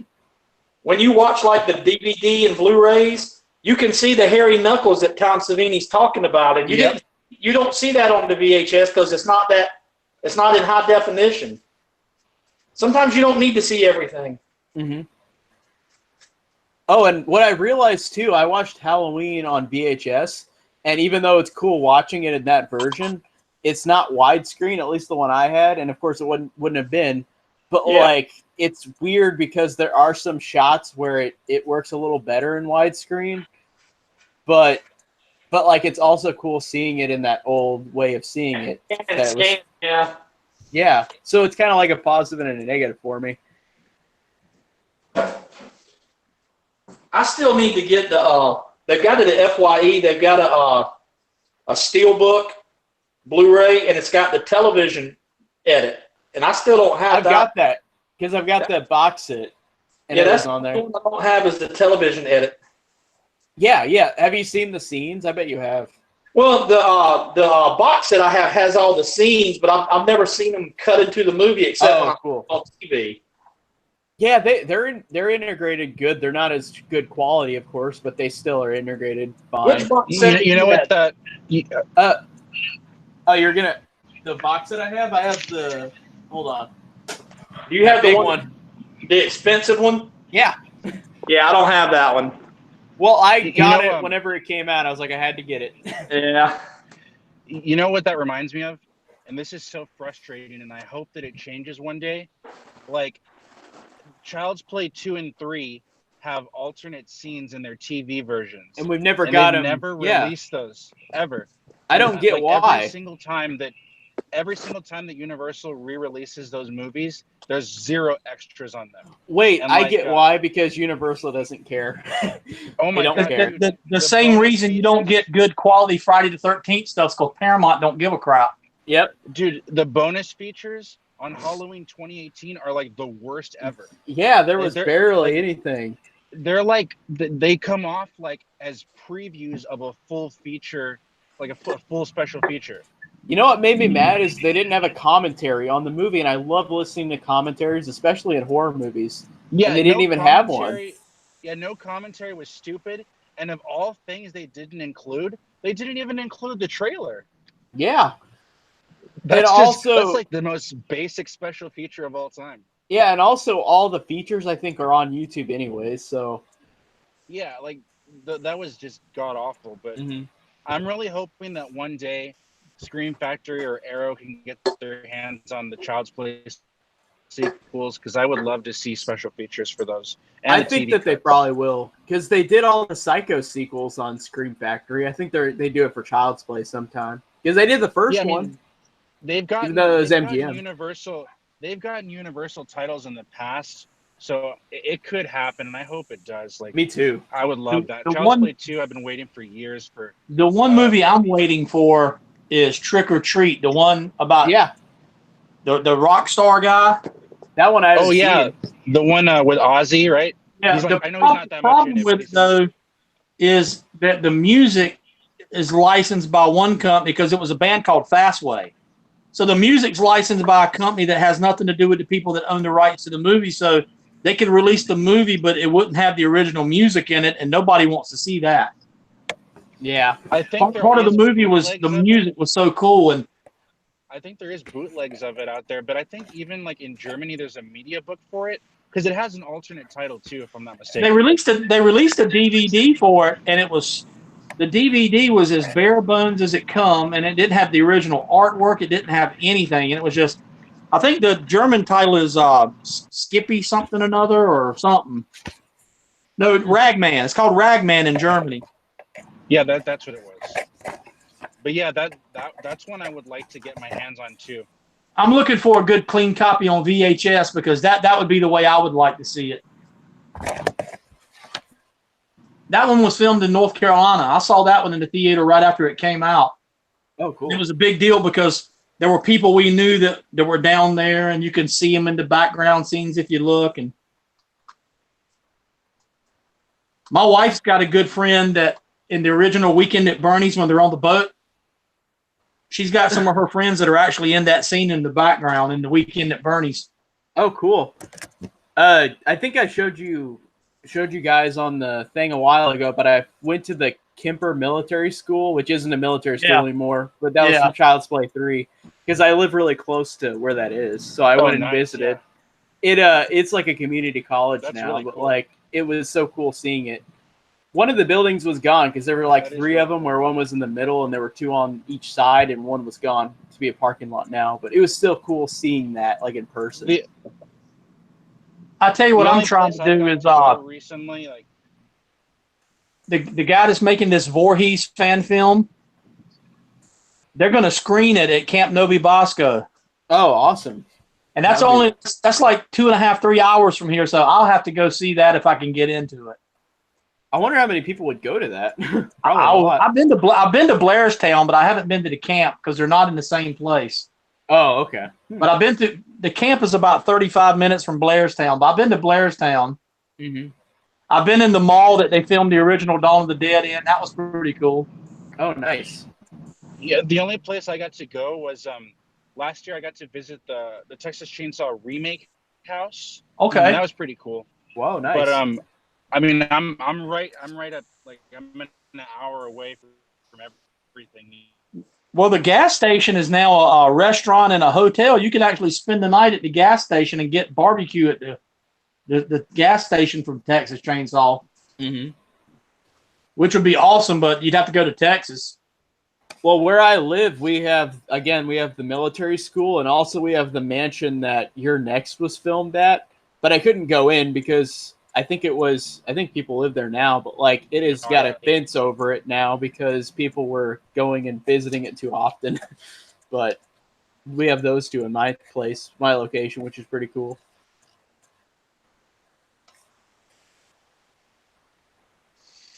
I was just noticing that in the chat on YouTube we were talking about the remake of The Shining.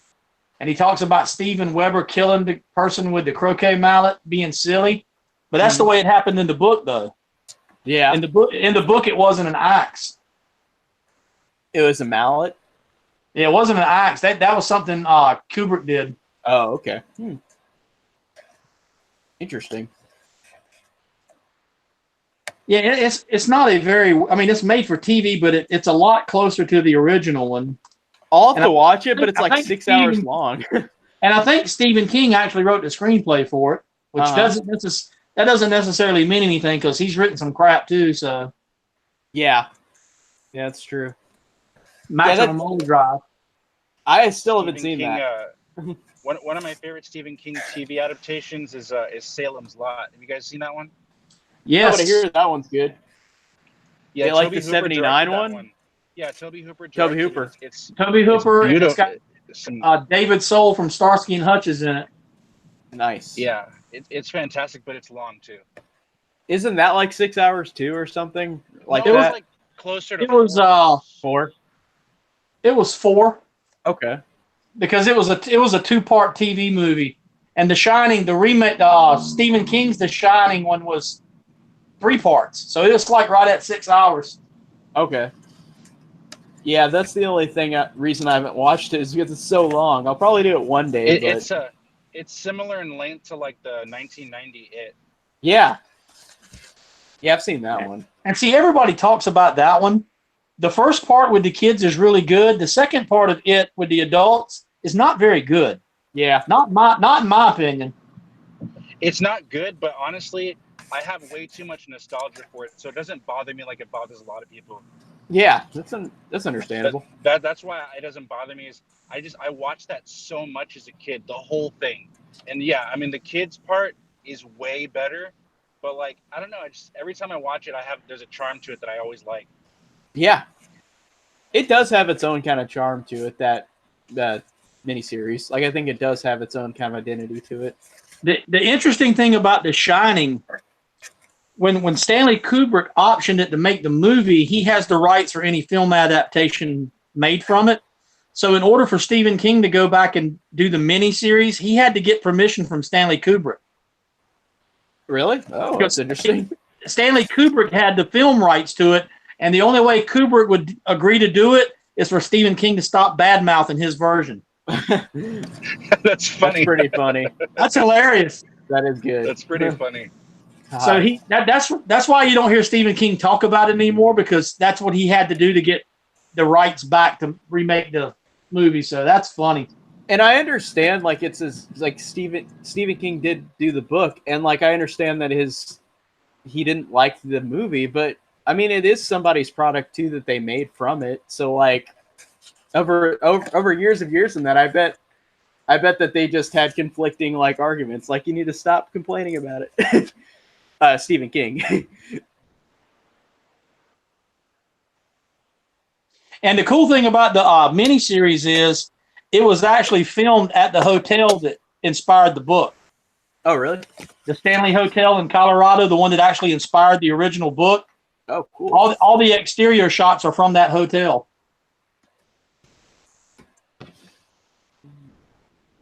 And I liked it, but it's just really, really long.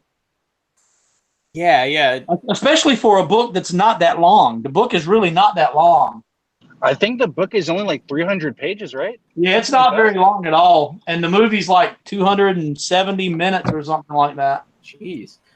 And I've got the sequel, Dr. Sleep. I've got the book and haven't even read it yet. And now I guess that's being made into a movie now. Yeah. Yeah, I'm excited to see that movie, but I do have to read the book too. I haven't even read the book. I've got the book sitting on my shelf and haven't read it yet. Is it long? 500 pages, something like that. It's not his longest one, but it's long enough. But I will say this, talking about adapting, compared to The Gunslinger, Dark Tower, The Shining is a masterpiece because that was a piece of crap. Oh, yeah, I haven't even read I was so excited for that movie when I saw Idris Elba and Matthew McConaughey, and that movie sucked. Yeah, I haven't even read the book, and I thought that movie was just, like, honestly, it was a little entertaining in how trashy it was, because it was just so random. It didn't make any sense. I was like, what is going on? I didn't get it. And I haven't read the book. Yeah. Hey, Lee, let me ask you this, sir, and maybe you too, Corey, if you've seen it, because y'all were talking about Piranha 2 earlier. Have any of y'all seen the original Piranha? I just watched that recently. Is it any good? Yeah, it was good. For what it is, yeah. It's a Jaws ripoff. Because I have the Steelbook coming to me on Tuesday, so I'm just blind buying it. Oh, yeah. It's awesomely bad. It is. That's good. That's good to hear. Well, honestly, there was a scene in the movie that I thought was really well done with, like, the end where, like, they're all in the water. Like, I thought that was actually pretty creepy. Like kind of, it was a Jaws ripoff, but it worked in that scene. You know which one I'm talking about, Lee, at the end of the movie? I think it's, and it came out in 78. I think it came out right around the time it came out. 79? Is it 78? It came out the same year Jaws 2 came out. Oh, yeah. And I obviously didn't go see it in the theater when I was 8, but once it played on television, I probably saw it when I was 9 or 10 years old, and it scared the hell out of me. After seeing Jaws and Piranha, I never wanted to go in the water again. Yep. But I really I thought Jaws. I mean, I thought the original Piranha's fun. It is fun. Honestly, you know what's a really fun bad movie? Speaking of Jaws, is Jaws 3. Jaws 3. That one is just so hilariously entertaining. If they had just made that a straight movie and not done the 3D thing, it's actually not. It's not a bad story. Yeah, it's not really. But it's because it's got those crappy 3D effects. It's just so bad watching it now. But if you just take the story itself, it's actually not a bad story. I like that one. Yeah, it's fine. I actually like the story for Jaws 3 better than I do for Jaws 2. Jaws 2, I just kind of forget because is it very similar to the first one? I feel like it's not that much different. It's just not as good, right? Pretty much. Yeah. And Jaws the Revenge, of course I can remember we don't that. we don't speak of Jaws Revenge. Because that one is just ridiculous. We don't speak of that one. In concept, the idea is so stupid. It sounds so fun in how stupid the idea sounds, but it's not fun. That movie is so bad that for years Mario Van Peebles, we would go on TV and they would ask him about that. He would say that was his twin brother and it wasn't him. I love that Michael Caine, like whenever they bring that up, like he says, yeah, like that bought me my second house or something like that. Or like, I thought that was pretty funny. Oh, he wasn't lying. Yeah. God, that just ridiculous. I've got to be paying attention here to the chat on YouTube. Somebody asked it's getting about a little bigger. Somebody asked about Last Action Hero. I got that one on VHS. I got that on VHS. Art Vandelay. Mm-hmm. Yeah, that's a good one. I like The Last Action Hero. Had a good soundtrack. I really like Commando. I think that one's really fun. Oh, Commando is awesome. Yeah. Doesn't it have like a young what's her name? It's not Elijah Dushku, it's Alyssa Milano. Isn't it a young Alyssa Milano? It's just the daughter. Yeah, she's the daughter. Yeah. I was thinking of True Lies as Elijah Dushku. And I want to say that Ray Don Chong is the other girl. Isn't Ray Don? Who's that? I'm blanking on who that is. She's Tommy Chong's daughter. Oh, okay. But she plays the Cindy, the girl Cindy. She's the flight attendant. Uh-huh. But she's in that. I'm looking. Yeah, Alyssa Milano's the little girl. Yeah. Okay, I thought that was. Yeah, that was a fun one. That's the same guy that directed Firestarter too. The Stephen King one. He did. That's the same guy that did Class of 1984. He did. I like that. I like that one. Wait, no, I saw Class of 99. I didn't see Class of 84. He did Roller Boogie. He did a bunch of crap movies. Firestarter. What else? I can't remember anything else. But Commando was probably his big one. Yeah. Commando 2? There's not a sequel to Commando 2. What? I've never heard of that. Hold on. So on the chat, the Art Vandelay, who's a subscriber of mine, he said Michael Caine said, "I have not seen the movie. I have seen the house I bought after making it." Yeah, that sounds right. That's hilarious. Yeah, it's pretty bad. There's a scene in the movie where the shark comes up out of the water and growls. Yeah. It's so bad. Uh-huh. Oh, it's just, oh God, just thinking about it now. It's terrible. It is terrible. God. I don't know how. Well, I know how it exists, but like, just the thought that it exists.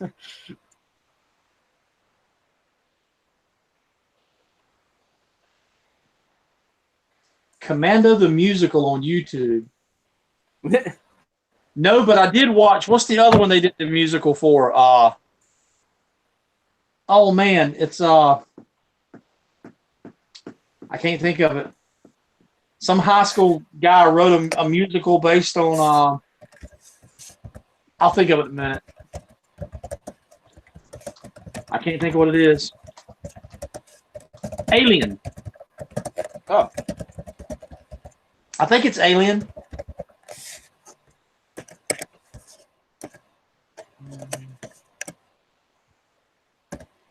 It's not a musical. Yeah. Alien, a musical. Yeah. I would pay money to see that. that would be very interesting. Yeah, I really want to see the Evil Dead musical. That sounds really like it would make sense because Evil Dead is so just hilarious in that way. I could see that being a musical. John Mellencamp and Stephen King wrote a musical together, and I've never Really? seen anything else about it. Really? That's crazy. Stephen King wrote the story, and John Mellencamp wrote all the songs. And it's about a haunted. I got to look it up. Hold on, to make sure I'm not losing my mind. It's called Ghost Brothers of Darkland County. Wow, That's interesting. I want to see that now. Yeah, it's a. Let me. Hey, speaking of Musical that, Lee, produced by John Mellencamp, Stephen King, and T-Bone Burnett, who did all the music for "Old Brother, Where Art Thou?" Oh wow. Speaking of that, Lee, who do you prefer between Springsteen and Mellencamp? Me? Yeah. I think Springsteen is the better songwriter, but Mellencamp has better hits.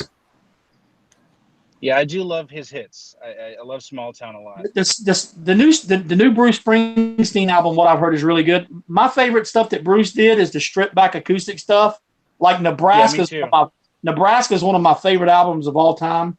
If I ever go full psycho and ride around killing people, that's what I'm gonna be listening to. Oh yeah, dude. I remember whenever Tunnel of Love, when I started listening to that, that's where it kind of lost me. I didn't like the sound of the music, but I heard him do those songs acoustically in the 90s, and they sounded good. So I'm with you right there, man. So it took me a long time to get into Bruce Springsteen because I grew up in the 80s. So all I heard was that damn Born in the USA album. I'm sick of that album. Oh man. Then when I discovered Nebraska and the Ghost of Tom Joad and some of that stuff, that's got some really good stuff. But Mellencamp has better hits. Yeah, I know what you mean. He's a better pop songwriter. Yeah, I think my favorite Springsteen album is probably Darkness on the Edge of Town. That's a great album. Yeah. Yeah, I love it. I love that one so much. Here you go. Here's the musical by Mellencamp and Stephen King. It's a tale of two brothers who hate each other and are forced by their father to spend time in a haunted cabin where they're visited by the ghost of other dead brothers who hated one another. Wow, that sounds interesting. Stephen King wrote it, and John Mellencamp and T-Bone Burnett did all the songs. I got to see that, man. Yeah, me too.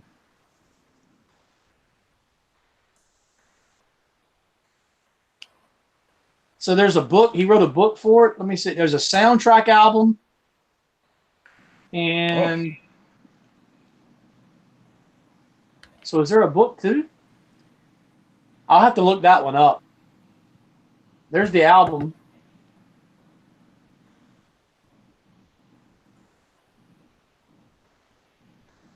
Stephen King is such a good writer. He just, even outside of horror, Shawshank Redemption, Stand By Me, those are two of the greatest movies ever made.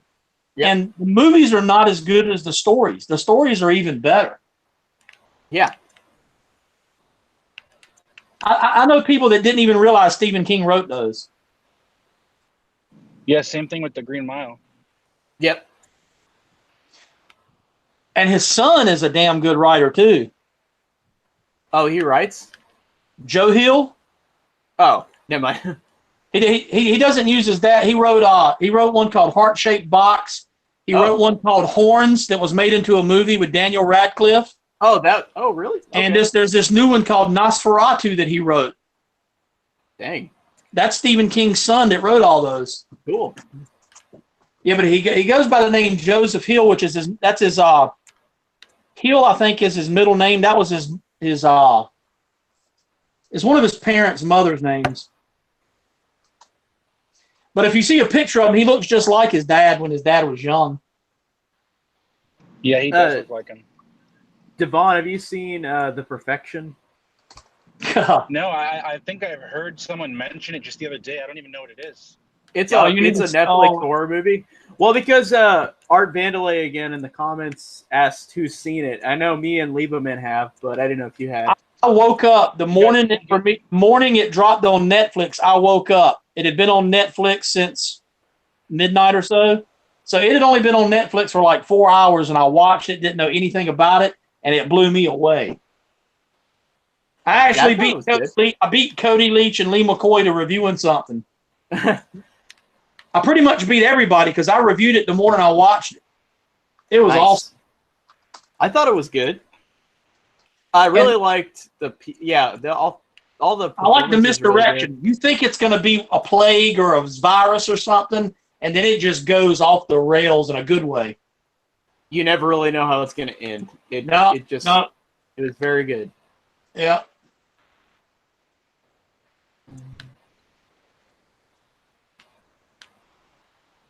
Yeah, this Nosferatu that Stephen King's son wrote,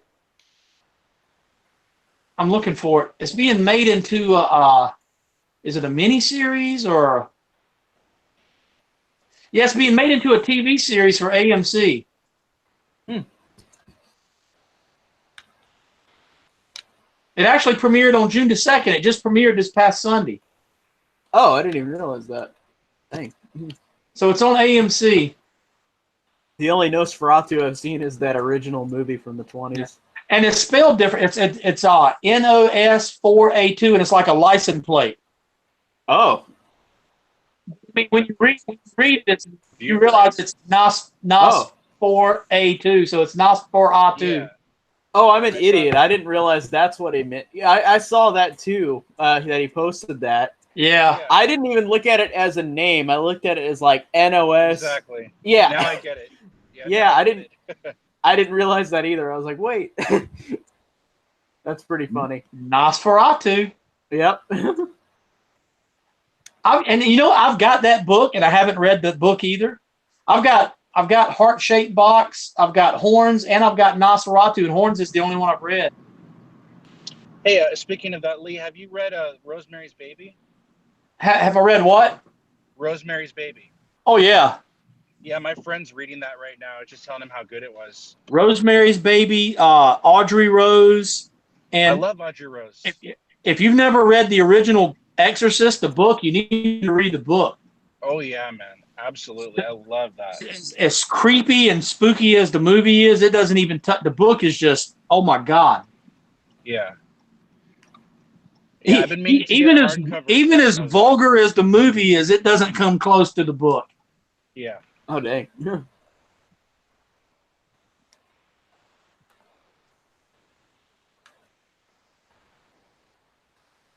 Have you seen Horns? I haven't. I saw it was on Netflix. No, I'm a fan of Daniel Radcliffe, but I haven't seen that one either. Oh, if you guys want to see a good Daniel Radcliffe movie, watch Swiss Army Man. Have you ever heard of that? That's what somebody told me. I'll tell you what the basic plot of it is. Like, it's this guy who gets lost on an island and he finds a dead body, and Daniel Radcliffe is a dead body, and he imagines that he's alive. And it's really, really interesting and really entertaining. The movie version of Horns with Daniel Radcliffe was directed by Alexandre Aja. Oh, he did The Hills Have Eyes remake, right? And he did High Tension. I haven't seen High Tension. He Desmond wrote, keeps saying to watch that. He wrote the Maniac. And he did The Hills Have Eyes, High Tension, Mirrors, and Piranha 3D. Oh, Mirrors, like that 2008 the Kiefer movie, Sutherland movie. That is a very underrated movie too. Okay. Oh, get this! I did not know this. The remake of Maniac, Alexandra Aja wrote and produced that. Oh, that's funny. I just saw a trailer for a movie in the theater called Crawl that he directed. He's doing that. Yeah, he did. He's doing Crawl too. Yeah, and that one looks actually pretty cool. Yeah, he's got a really interesting way of making. I finally watched High Tension because Desmond kept talking about it. Where'd you watch it at? And, I streamed it online somewhere, but I realized that it's the rated R version. It's not the unrated version. Okay. because I was expecting like really because it's part of that whole French extremity stuff, and I'm watching it going, this is not that bad, but I was watching the edited version, so it was pretty good. The end of it's kind of odd. A lot of people don't like the end of it, but I liked it. I thought it was pretty good. Well, I also haven't delved into any French extremity films, so. I mean, unless there's a way to stream them, I'm not going to go buy something like that until I watch it. Like, yeah, everybody talks about Martyrs and all this, but they're not streaming anywhere that I can watch them. So does Desmond own them then? Is that how he's watching them? Either that or he rents them, or. Okay. And I guess you can rent them like $3.99 or something like that. So. That's not bad to rent them, I guess, if you can't find them any other way. I'm just worried that as crappy as my internet is, that I'll rent it and it'll take me forever to watch it. Oh, I can understand that. I'm looking to see High Tension. I think you can rent the unrated version. The rated R version's on Netflix. Yeah, you can't rent it. You have to buy it. Oh, okay. Although, after watching it, no, I take that back. You can rent the director's cut of High Tension on. You can rent it for like $3.99. Mm-hmm. So I might do that. That's a red box movie. If you get it on Blu-ray, so. And that's HD, so $3.99 you can rent it in HD. That's pretty good. What is my wife telling me? Okay.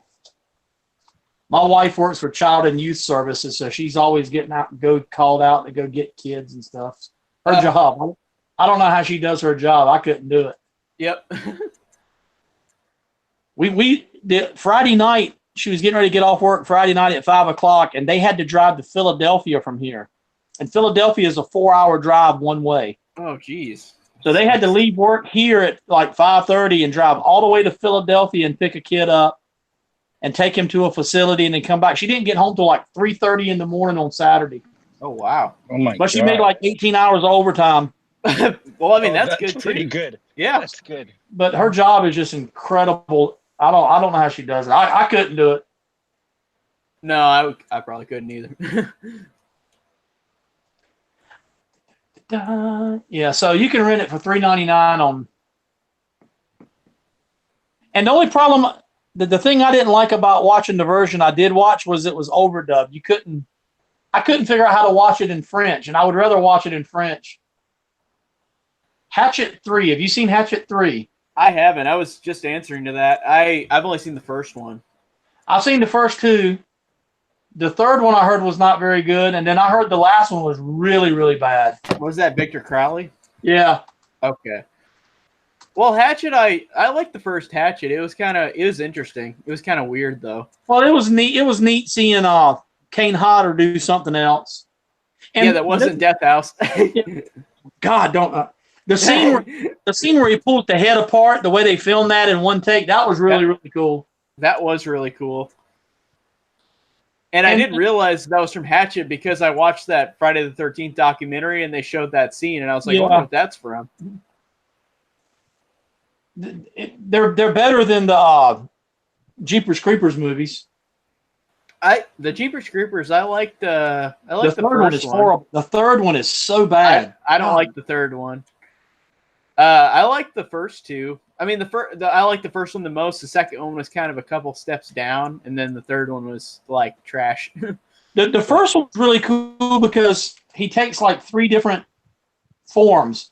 To start with, it's just a truck, and you think it's like a chase movie, and then he becomes like this psycho killer, and then at the end he's like some whatever the hell he is, and it's like I thought that was really well done, and I like the chemistry between Justin Long and the girl playing his sister. They were really good on camera together. They were. Yeah, I think Jeepers Creepers like one of my favorite horror movies of the 2000s. It is really well done. You know what I love that's from the 2000s is The Descent. The Descent is one of my favorite horror movies. Oh yeah. That's just incredible. Yeah, I still got to give that one a rewatch because I watched it one night and I was kind of out of it, and nothing was grabbing me, but I wasn't really paying attention. I do got to rewatch that one. Yeah, it just, I don't know, everything about that movie, like, I think I was in the right mood to watch it that night. I watched it too, but like it blows me away. I watched it, and then people kept talking about it, and there was another movie really similar to it called The Cave, and I watched The I Cave. haven't seen The Cave. I watched The Cave thinking I was watching The Descent, and The Cave was okay. Then I realized there's guys in the cave, and everybody talking about all females. So I'm like, I must not have watched the same movie. So it was just all guys in the cave then? No, it was a mixed cast in the cave. Okay. So that's how I realized I was watching the wrong movie, because everybody said The Descent is nothing but girls, and I'm like, well, that's not what I was watching. Yeah, it's not the same. So that movie was filmed. Part of that movie was filmed in North Carolina. Oh, nice. Because I just find it cool whenever movies take place in North Carolina. Actually, no, I take that back. It's set in North Carolina and shot in the United Kingdom. That's weird. You know, whenever I was young, I always went rafting in North Carolina, and we always passed that spot on the side of the river where it was from The Fugitive, like it was the crashed train. The bus, yeah. Yeah, the bus. Yeah, it was literally like still there. I was like, that's really cool. I like that they still had it just sitting there.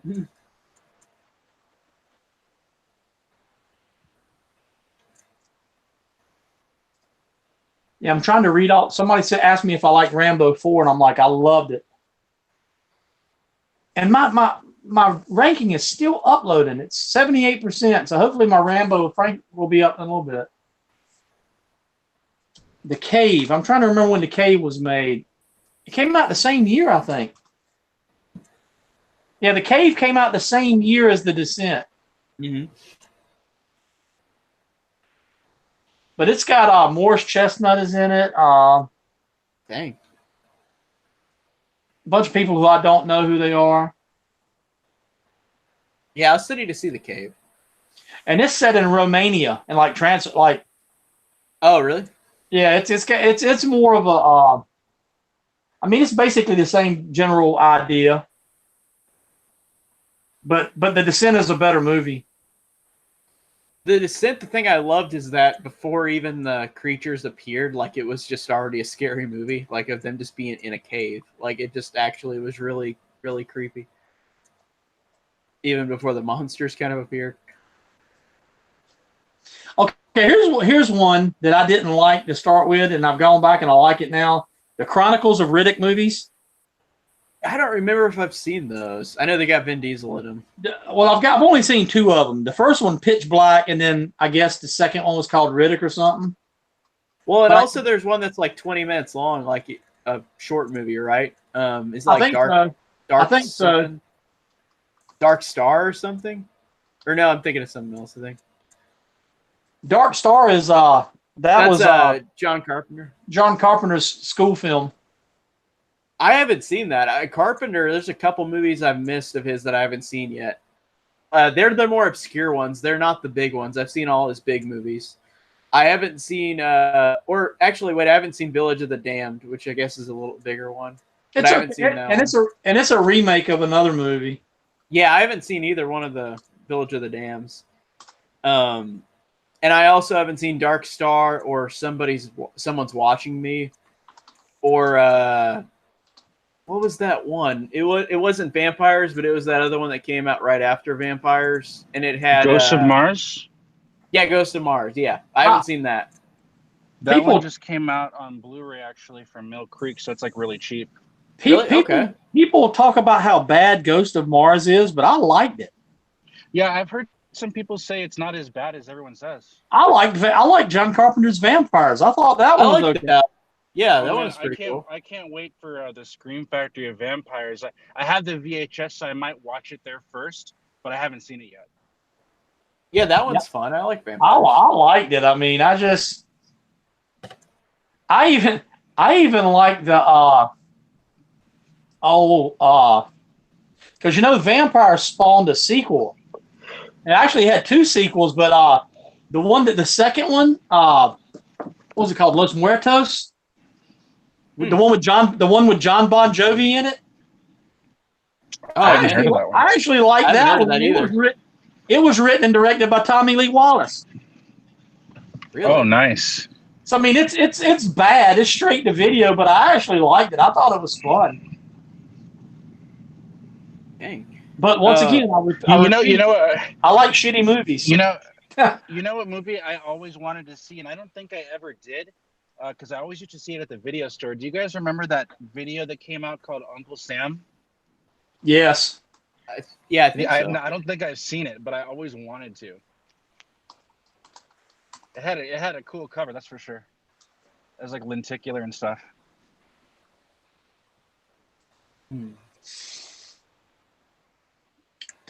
I've got Pitch Black on VHS, and it has one of those holographic covers.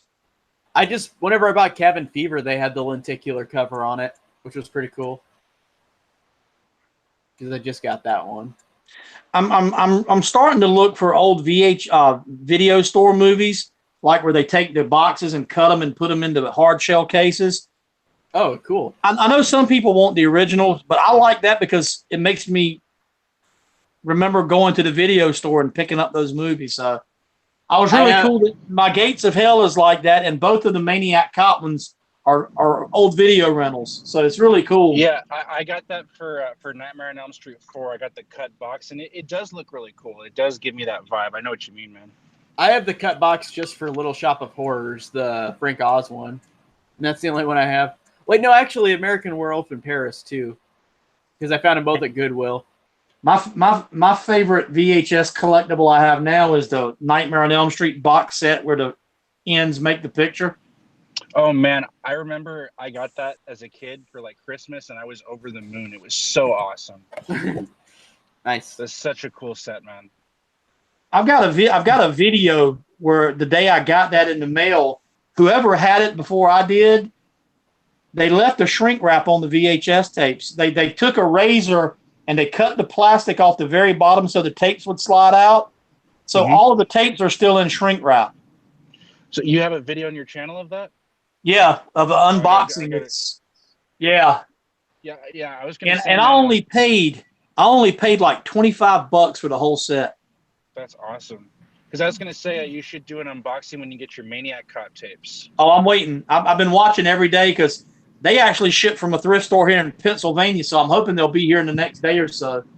Nice. I just saw your videos, Corey.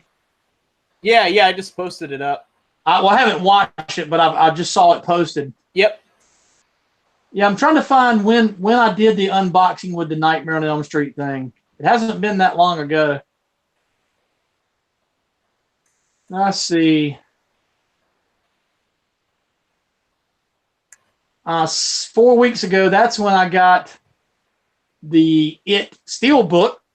Thank you very much. That's an unboxing. And then, let me find it. Try to see how far back. Man, I've done. It was January, March the 2nd is when I did the unboxing with the Nightmare on Elm Street. I'm gonna watch that as soon as we're done. That sounds awesome. I'm pretty sure that's what. Hold on, that might be. Hold on, that might be the Friday the 3rd. I got to find it because I've done 3 of those now. Let me see if that's it. The unboxing, March the 2nd. And I'm gonna try to do more of those because those I enjoy movies like that. Yeah, man, I've been having fun doing unboxing videos. They're pretty fun to do, and a lot easier when I have a freaking tripod now.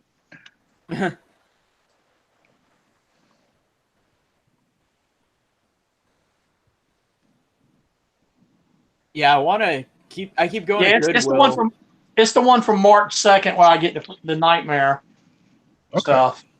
I keep going to Goodwill to try to find horror movies, and I found a couple, but not a lot, because I know some people know that horror movies aren't just like you can give them to Goodwill, but you can get money from them. We don't have our Goodwill and our thrift stores don't get any good horror movies. That's why I was so shocked to find that Gates of Hell, and I'm like, who in the world here had that? Yep. Yeah, like it's weird, man, because I'm sure you guys notice on eBay, like you'll see that Goodwill will sell a lot of their good stuff on eBay. So they will? I never, they like you can see like whenever like you look at the seller, it'll tell you it's Goodwill, whatever city and state they're in. Yeah. So like, dang. I'm always suspicious that that I'm wasting my time there. But like in the VHS group I'm in, people are always posting that they find good stuff at Goodwill.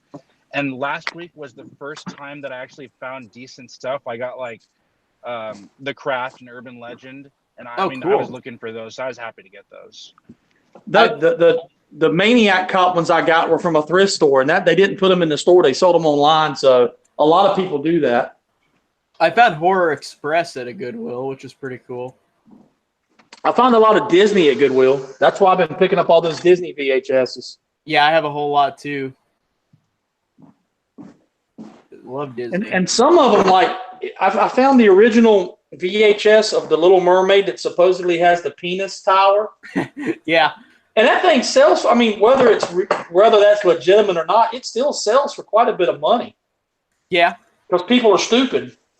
I don't get how that does, because Goodwill has so many Disney movies that you could get them so cheap there and not buy them online.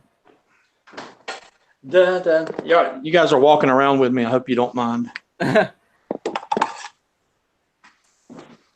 In case you're wondering, you probably know, Corey, but I'm a minister, so I'm actually do all my videos at a church. So that's what I'm walking through. This is not my house. This is the church. Yeah, I was thinking about that too. This is my office in the church. So yeah, my house is not this huge sprawling mansion. This is our church. In fact, I'll go show you where the magic happens. I preach. Can you imagine that? Here's where I preach at up here. Oh wow. So, and there's our church.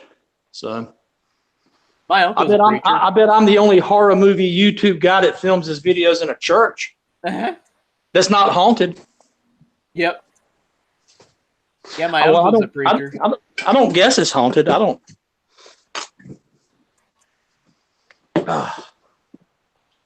There we go. I'm back in here.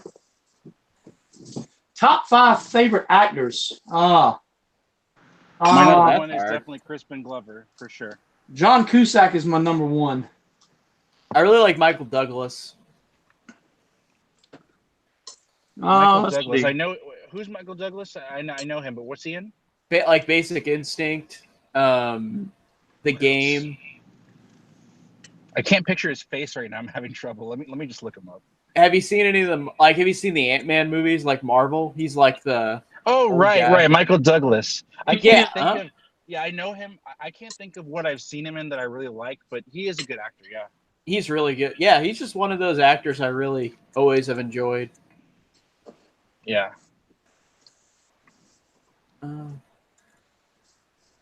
John Cusack. I don't know who my top ones are. What's your favorite John Cusack movie, Lee? Grosse Point Blank. That's a good one. I like High Fidelity. I like High Fidelity. Do that or High Fidelity. Yeah, High Fidelity is good too.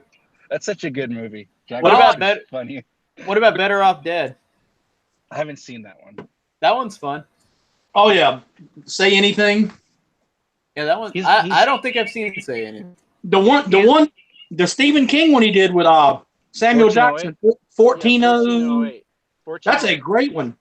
Yeah, I like 1408. Everyone says that's underrated. Yeah, I think it doesn't get enough. Movies. Yeah, it is a good one. Oh, what else? John Cusack, Con Air. Identity. That's a good one too. Let's see. We got Sylvester Stallone, Tommy Lee Jones, Liam Neeson, Hugh Jackman, and Mel Gibson. That's Bruce Wayne. Yeah, I love Sylvester Stallone. I pretty much enjoy him in everything. You know what movie I like Harrison Ford. You know what movie I haven't seen in a while that I want to get is Copland. I like that's a great one. Yeah. I used to watch it a lot. I've got that one on DVD now. Me too. Yeah, I'm going to pick that up. That one's fun. I like Harvey Keitel. Yeah. Hey, I want to ask you guys a question because, this one has been blowing my mind a lot lately. Do you guys prefer Goodfellas or The Godfather? Goodfellas. That's hard. Goodfellas. I don't understand that. Every time everybody says that, I don't understand it. But I'll go you one further. I prefer Miller's Crossing over either one of them. I'm not a big fan of Miller's Crossing, funny enough. I don't know why. And Casino. I like Casino, though. Yeah. Yeah. I mean, The Godfather Part 2 is like one of my all-time favorite movies, and I don't know. I just don't feel it compares at all to Goodfellas, but a lot of people seem to say they prefer Goodfellas. I don't know what it is about it either. I don't know that I can answer why. Yeah. I mean, I love Goodfellas. I own it, but they're like two different like realms for me personally. Yeah, that's true. I'd agree. And it may be because, once again, I watched that movie so many times as a kid. And I really, the only times I ever saw it as a kid was on television, so it was like heavily edited. I probably need to go back and watch it now. That movie would be funny edited. I actually have seen it edited too. Although the toll booth kill is one of the most brutal kills in any movie ever. Yeah. Oh yeah. Insane. I like Scarface. Yeah, Scarface is really good. I like that one. Scarface is awesome. But I love that chainsaw kill. Speaking of Brian De Palma, I love Dress to Kill. I just watched that for the first time. I haven't watched that one in years, but that's a really good movie. That was really awesome. I also watched Body Double too, not too long ago, and I like that one a lot too. I apologize to all the people on YouTube for eating, but I haven't eaten today, so that's why fine. I'm eating dinner. And now my wife is going to be late, so I'm going to not wait. All right, here we go. Best Robin Williams role. Oh shoot! Oh man. Yeah, that's a hard one. That might need to be a whole live stream one night. Well, and also there's a couple ones that are big that I haven't seen of his too. Trying to remember which one I haven't seen. Okay. Let me narrow it down. Most underrated Robin Williams role. I don't feel like people talk about 1 Hour Photo enough. That's like my I love 1 Hour Photo. 1 Hour is unbelievable. That is an unbelievable movie. Yeah, that one scares the shit out of me. It's awesome. Like he's so disturbing in that movie. And there's one he did not long before he died called I'm trying to think. It was World's Greatest Dad. Have you seen that? No, is that good? That movie's crazy. Bobcat Goldthwait directed it. That movie is insane. It is insane, dude. That movie's insane. And like I said, Bob Goldthwait directed. That movie's bizarre. I mean, it's crazy. Is it not like what I think it is? I thought it would be like a drama comedy. It is a dark black comedy. I mean, it's a comedy, but it's like dark, twisted. Oh, it's insane. Oh, yeah. Yeah. World's Greatest Dad is a good watch. It's very different too. But you know what movie I was thinking of picking up? I don't think I've ever watched this. I might have once. Is Insomnia. Do you guys know what that one's? I like good? Insomnia. Yeah, with De Niro, Pacino or De Niro? Pacino. Yeah, I'm pretty much always game for Pacino because he's like my second favorite actor. Oh, Pacino, yeah, is definitely one of my favorites too. I'm glad it's a remake of a foreign movie. Yeah, I saw the Criterion Collection had a copy of it, and at first I was like, "Is this the movie with Robin Williams and Pacino?" But then I realized it was the original. Mm-hmm. Another one of his underrated ones is Death to Smoochie. I haven't seen that one. Danny DeVito directed when it came out. That one's crazy too. You know what? A great Danny DeVito movie he directed is War of the Roses. That's Michael Douglas in it and Kathleen Turner. Yep, and that one's really fun. Oh yeah. Mm-hmm. I think I'm definitely going to pick up Insomnia tonight because I really want to see that movie. Insomnia is good. I actually had that in like a 4-pack that was like really cheap, and it had a couple other good thrillers in it. Wait, let me look at it. Oh, you know what else, guys? A movie that I'm picking up. I've never seen this one, but like I said, I'm a big Pacino fan, so I'm always game. Is Cruising. Arrow's putting it out, so I pre-ordered it. Is that the one with like the gay strip club or something. That's what the whole movie's about. Yeah, Yeah, thought I've I heard of wouldn't. that. I actually have it on VHS. I found it like a month or so ago. But yeah, I'm excited just because it's a new Pacino movie I haven't seen. Mm-hmm.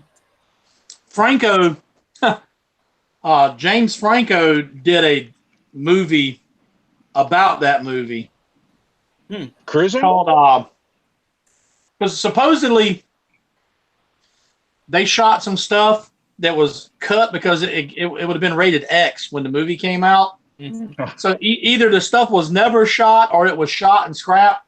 So James Franco decided to make a movie recreating all the pornographic stuff from the gay bar. Oh my god! Dang. That movie was on Netflix for a very, very short period of time, and just out of morbid curiosity, I turned it on. Oh man! Oh my god! You know what that reminds whoa. me of? So like yesterday, somebody followed me on Twitter. That's like a horror like director, I think, and I get those pretty regularly, right? But I went to their page to see what movie they were making, and they had a trailer up for their movie, and it was like complete pornography. I was like, oh my god! But it was like a movie. It wasn't like a porno. It was like it was like a movie, like well shot. It had a story, a plot, but they showed like graphic sexual like stuff, and I was like, I'm not going to follow this back. Yeah, Never wow. mind. This movie's called Interior Leather Bar. Wow. It's like a docudrama. It's supposed to be about recreating the 40 minutes of the deleted, lost sexual footage from Cruising. And Dang. it is, oh my God, it's basically gay porn. That's crazy. Yep. Wow. It's not implied or suggested, it's shown. Wow. Wow. So if you have a problem watching a guy go down on another guy, I would not suggest watching it. Yeah, I don't know if I have a problem with it as much as I don't have an interest. I don't either. In any way whatsoever. Yeah. I didn't want to see it. Let's just put it that way. Like I'll tell you. I agree with that too. That's your business, but I was not expecting that. And when they flung the door open and there it is, I'm like, okay, cut this off. Yeah, that's a big reason why I just really couldn't enjoy Antichrist. It was too much. Oh my god. I haven't even seen that. Oh my god, that movie is I'm sorry to mention that while you're eating, Lee, but oh man, the scene where she mutilates herself. Yeah. Oh, pretty intense. It makes Terrifier look like a Disney movie. Exactly. Oh, like okay, it's one of the most cringiest movies I've ever seen. I can't believe I watched all of it. Yeah, see, because I blind bought it and I didn't want to stop watching it because I wanted to believe it would redeem itself, and it just got worse the entire time. Whoa. I sold it back right away. I couldn't get into that movie. Yeah, it's one of those you say it can't get any worse, and it keeps getting worse. Exactly. Like everything that intense that happens, something crazier happens. And you go, later. well, it can't be worse than that. Oh yeah, it can. It really can. And it is.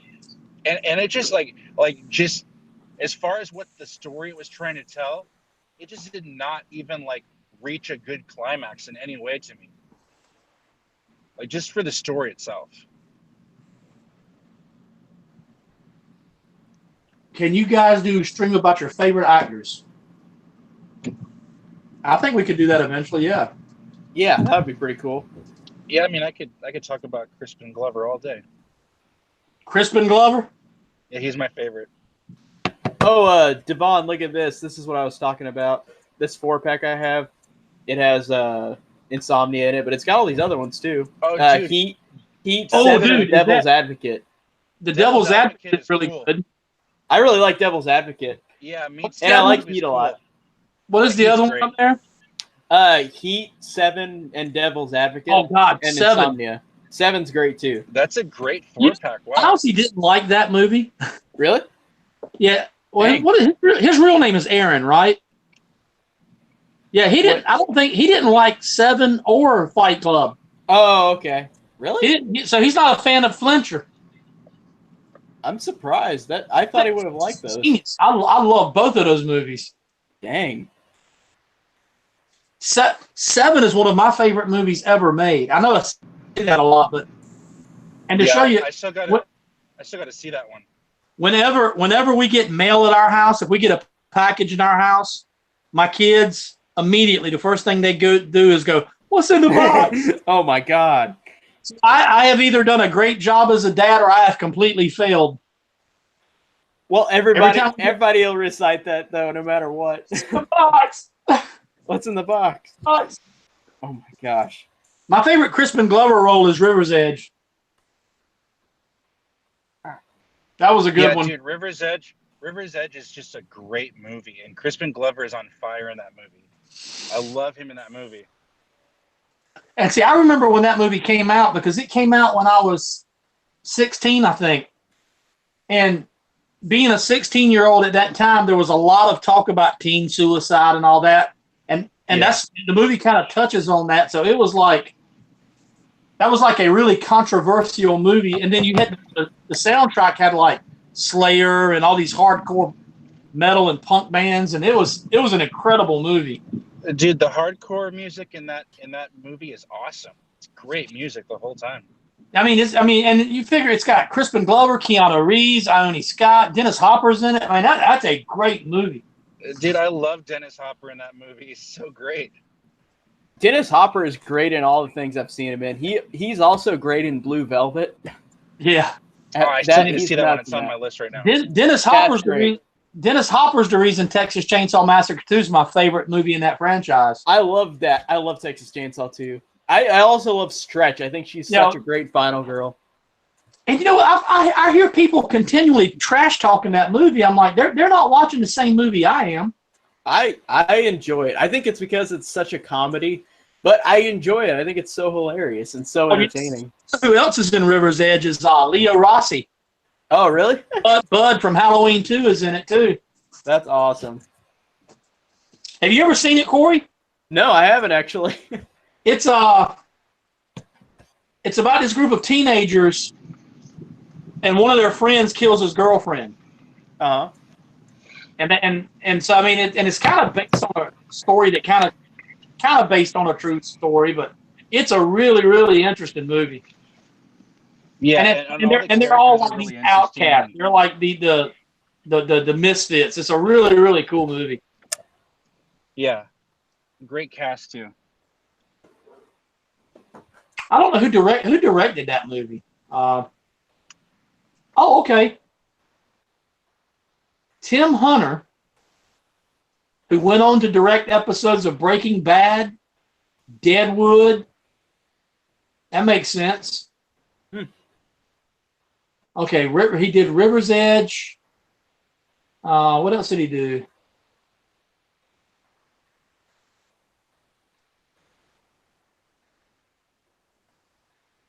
Oh, he was one of the directors on the original Twin Peaks.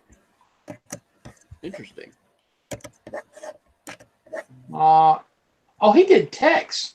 I didn't know that. Learn something new every day. Yep. Mm-hmm. Oh, he directs episodes of Riverdale. So he mostly does TV stuff now. American Horror Story, Pretty Little Liars, Riverdale. Dang, all TV. Mm-hmm. Yeah, but he did River's Edge too. Mm-hmm. That's a really good. That's one I need to get on VHS. That'd be an awesome tape to get. Yeah, I need to get that on. I'm gonna go to eBay right now.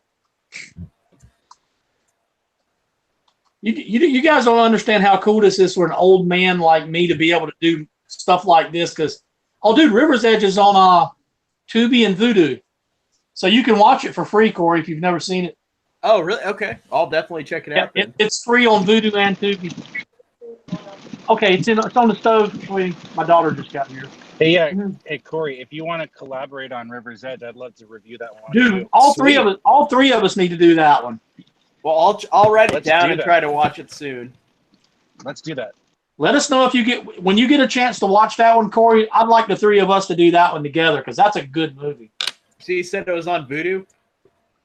Vudu and Tubi. Okay. I'll definitely watch it soon then. Not tonight, but I'll probably watch it in the next couple days. Tonight, I'm actually going to go see Dark Phoenix. So, really, I'm hearing bad stuff about that. I know. I see everything regardless, but man, I'm not hearing good things. I was talking to my wife today. We're going down to North Carolina on the 20th for her dad's funeral and stuff. But Friday night, we're not going to have anything going on, so we're going to go see Child's Play and Toy Story 4. Nice. The same Dude, I night. cannot wait for Child's Play. I'm so excited for Child's Play. I'm excited. We're gonna go see both of them for our anniversary. It's early for our anniversary, but we're gonna go see both of them. I'm seeing Toy Story 4 on Thursday night, and then Saturday I'm gonna go see Child's Play and meet up with Derek because we're really close, like a couple hours apart. River's Edge is on Prime too, so you can watch it without commercials. Sweet. Okay. On Prime. Yeah, it's a good movie. Because Ione Skye is the girl from Say Anything too. Oh, really? Yeah, she was the girlfriend in Say Anything. Here we go. Here's a light new copy on VHS for $15. Dude, that is clean right there, man. Mm. Oh, dude. Okay, let me click watching. Let's see. Here's another. Oh, actually, it's a brand new copy. Never been played. Dang. Why is this VHS copy of Aladdin $25? I got it at Goodwill for 25 cents. I got it for 20 cents. Yeah. Mind you, it's not brand new or anything, but still. Yeah. Well, mine wasn't new, but it came with all the inserts, which was pretty cool.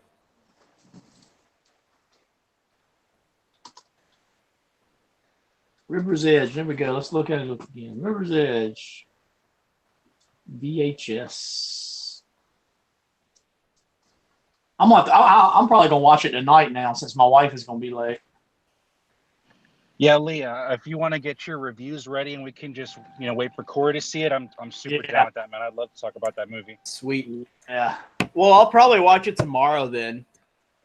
I mean, don't rush it or anything because I've seen it plenty of times. It's been a while, so I'm gonna watch it just to kind of refresh myself on it. Okay. Yeah. I'm looking to release it like next week because I'm like full for the rest of the week with videos. But yeah, I'm anxious to do it, man. I'd love to make a video on it. Okay, so $15 I can get the original Embassy release. That's not too bad.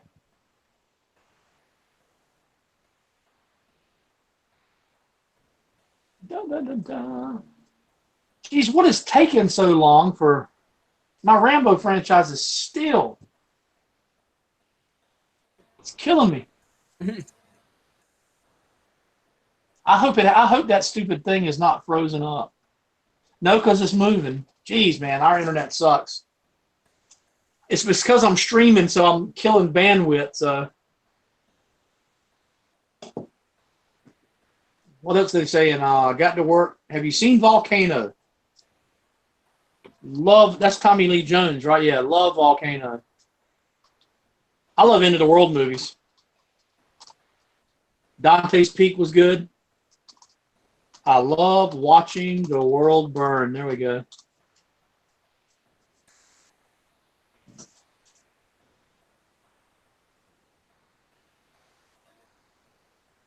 Dun, dun, dun, dun, dun. Have we really been doing this for 2 hours? Really? It's been 2 hours? Oh, wow. That's cool. It hasn't even felt like it. It didn't even feel like that. That's awesome.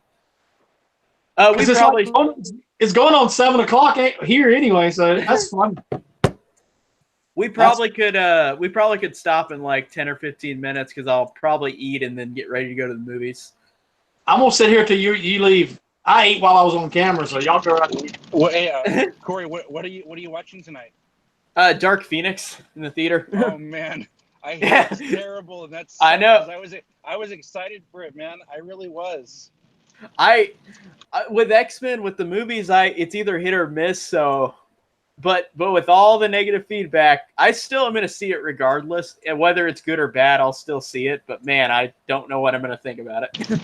Yeah, man, I got to hear your review on it, man. I got to hear it. I'll definitely have a review up. Hopefully it's positive, but I don't feel like it's going to be.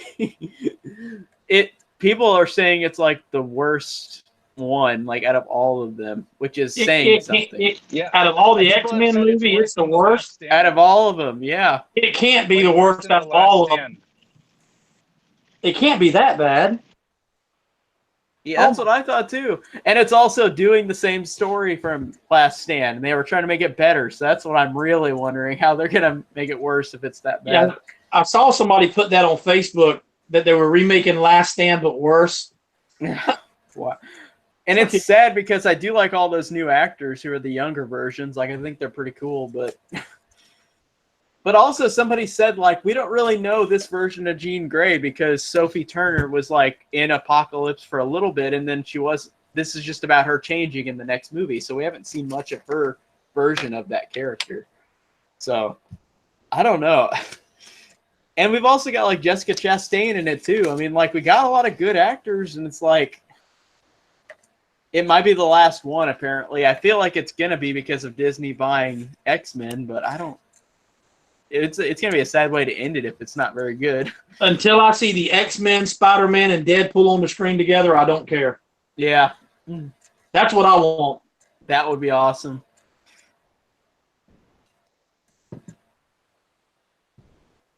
Oh, that's funny. Dad, why is my sister's name Rose? Because your mother loves roses. Thanks, Dad.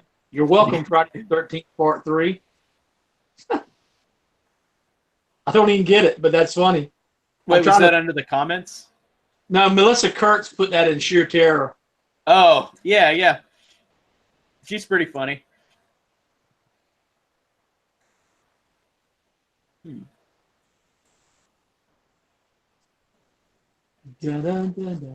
Come on, finish uploading.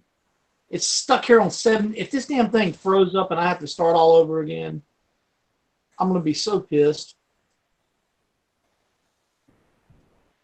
I know my internet's working because we're doing this. Yeah. Yeah, I really don't know what is going to happen with X-Men. I really don't know. I'll say something in the horror enthusiast after I get out of it, and just give a quick thought of it. But I hope I'm not going to be so negative. It currently has a 23% on Rotten Tomatoes. Yeah, I know. Yep. IMDb has a 5.9 out of 10, and Metacritic is 44%. And a Metacritic, if it's like a 44%, I don't know. Like, I don't think that's like Wall Street Journal, Dark Phoenix review, taking flight, then crashing and burning. Oh no. Oh. Either way, I'll see it. I've just got that in me where even if I know it's going to be not good, I'll still go see it.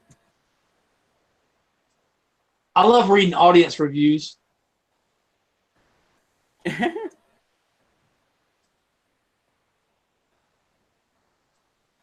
Dude, it can't be as bad as that Wolverine movie that had Ryan Reynolds as Deadpool.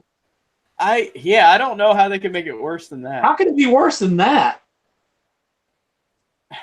I don't believe it. I really don't know. Let us know, Corey. I'll tell you. I'll trust you. I'll trust you. If you come back and say it sucks, then. And also for me, like, if somebody says something sucks, I'll still see it regardless. Like Derek was saying how a lot of people said Moss sucked, but I really like that one. So that's a clear choice for me to like go and see something even if people say it sucks. Because it all depends on what you're wanting anyways. Like,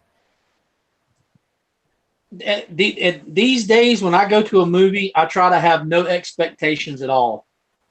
Yeah. That way if it's good, I'm surprised and happy, and if it sucks, I'm like, whatever. Yeah, exactly. It was hard to go watch Brightburn because that movie, I had it so hyped up, and then I heard all of you guys talking about how good it was. So I'm like, man, I'm getting set up. but man, it was awesome.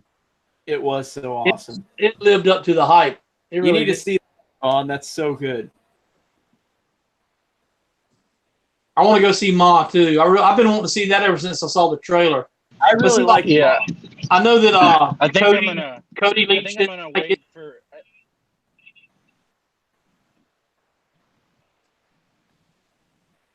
Oh wait, you kind of are cutting off. I'll tell you a movie I wish I'd have seen in the theater that I didn't was Jurassic Park. Oh yeah, that's a good That's choice. what I want to see in the theater. The original one. Yeah. Well, that probably is there for like Fathom events or. Dana, I think I'm gonna wait for Brett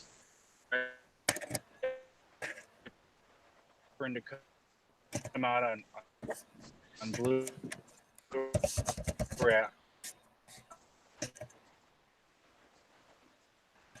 Said wait for it on Blu-ray.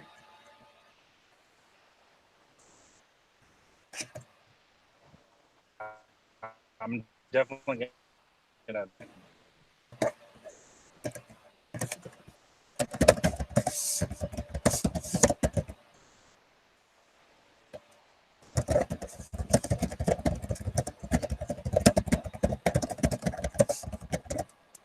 What? Oh, you're typing? That's okay. You're typing feverishly.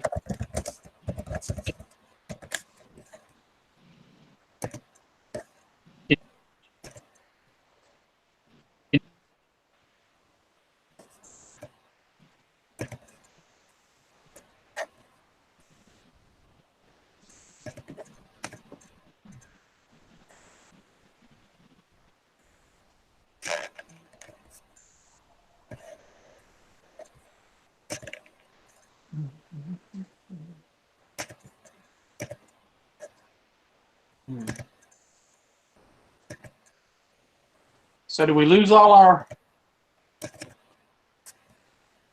I haven't even checked the chat in a little bit. I think the only people in here are us now. Okay. Well, that might be a good sign just to be done because we've done it for like 2.5 hours. Oh, actually, Art Vandalay said the video froze, so maybe that was the problem. Oh, Wait, okay. Can y'all hear me now? Yeah. Yes, I can now. Sorry, I was having trouble with my signal. Yeah, I was just saying that when Brightburn comes out on Blu-ray, that's probably when I'm gonna watch it. Nice. I mean, I'm just dude. Like, I don't think I told y'all. So like, I went to see Godzilla King of the Monsters, right?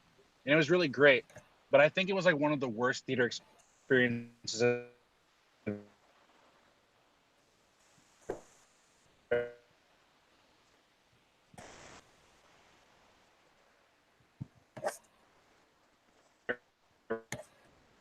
I'm losing him again. Yeah, me too.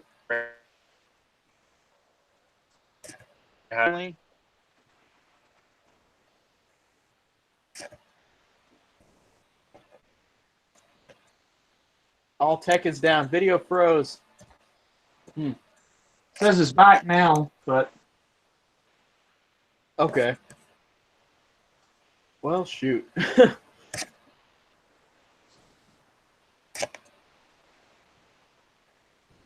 Yeah, we have been doing this for a while. I wonder if that's why.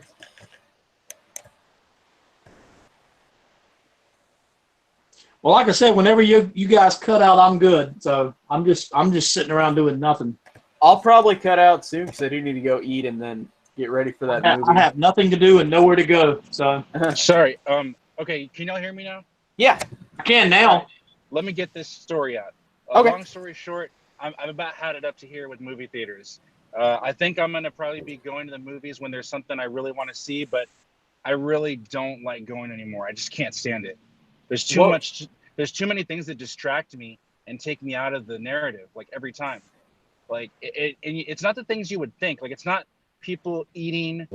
It's people getting up and walking through the theater. It's lights being turned on, people pulling out their phones, and people talking. Oh, it ruins it for me, man. And I pay a lot of money to go to the movies. I mean, between the ticket, the popcorn, the soda, it's just not worth it to me anymore. I have such a great time watching a movie by myself at home. It doesn't even come Mhm. close anymore. I for some reason I've been kind of lucky with the theaters screenings. I don't know why. For the most part, it's pretty good where I've been at, but like every once in a while there is a shitty one that I've had. But like for the most part, it's been not too bad. Yeah, and I know it differs for different people, and some people try to tell me that their theaters aren't that bad. But all I can say is I've been going to the movies all my life, and it didn't used to be this bad. Yeah, Like, it's there's gotten just worse. something about it. I've had way too many bad experiences in the last few years that I'm tired of it, honestly. I can understand that. Yeah, it's just kind of an annoying thing. Guess Nestle had a bad experience too, not long ago. Oh, at Avengers, yeah. At Yeah, mine, it was just like everybody was really. Yeah, I guess I've been lucky. So I mean, because usually if I go to the movies, I go during the daytime. Yeah. You know what I'm hoping for is, because I hear some theaters do this. If I can find out that one of my theaters will give me headphones, then it'll probably solve all the problems. That would be good too. Yeah, that would be cool.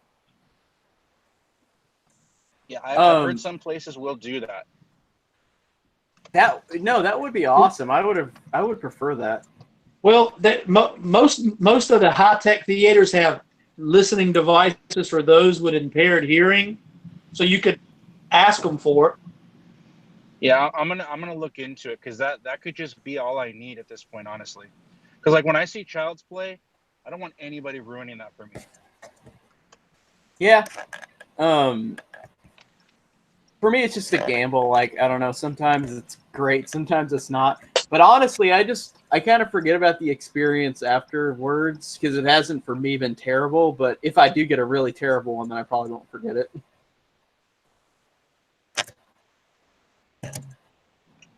Yeah, like when I saw Godzilla, there was these two little kids. They talked the entire movie, the whole Really? thing.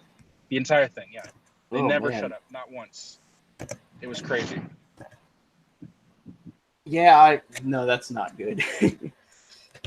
And then like, their father kept pulling out his phone like every 15 minutes.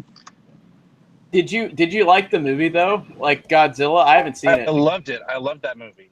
Okay, because it keeps getting a lot of hate, and I've never been a gigantic Godzilla fan, and I'll see it, but I don't think I'll see it in the theater.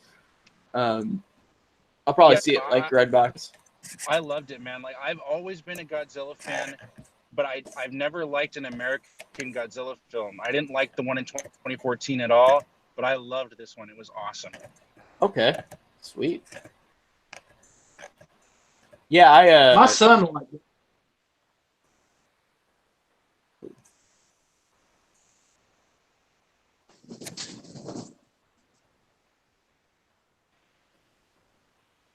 Dun, dun, dun, dun, dun. What in the world? Oh, geez, this thing is frozen up. This pisses me off. I'm about to start this thing all over again. Is it on processing, Lee, or is it just still uploading? No, it says uploading. Oh, jeez.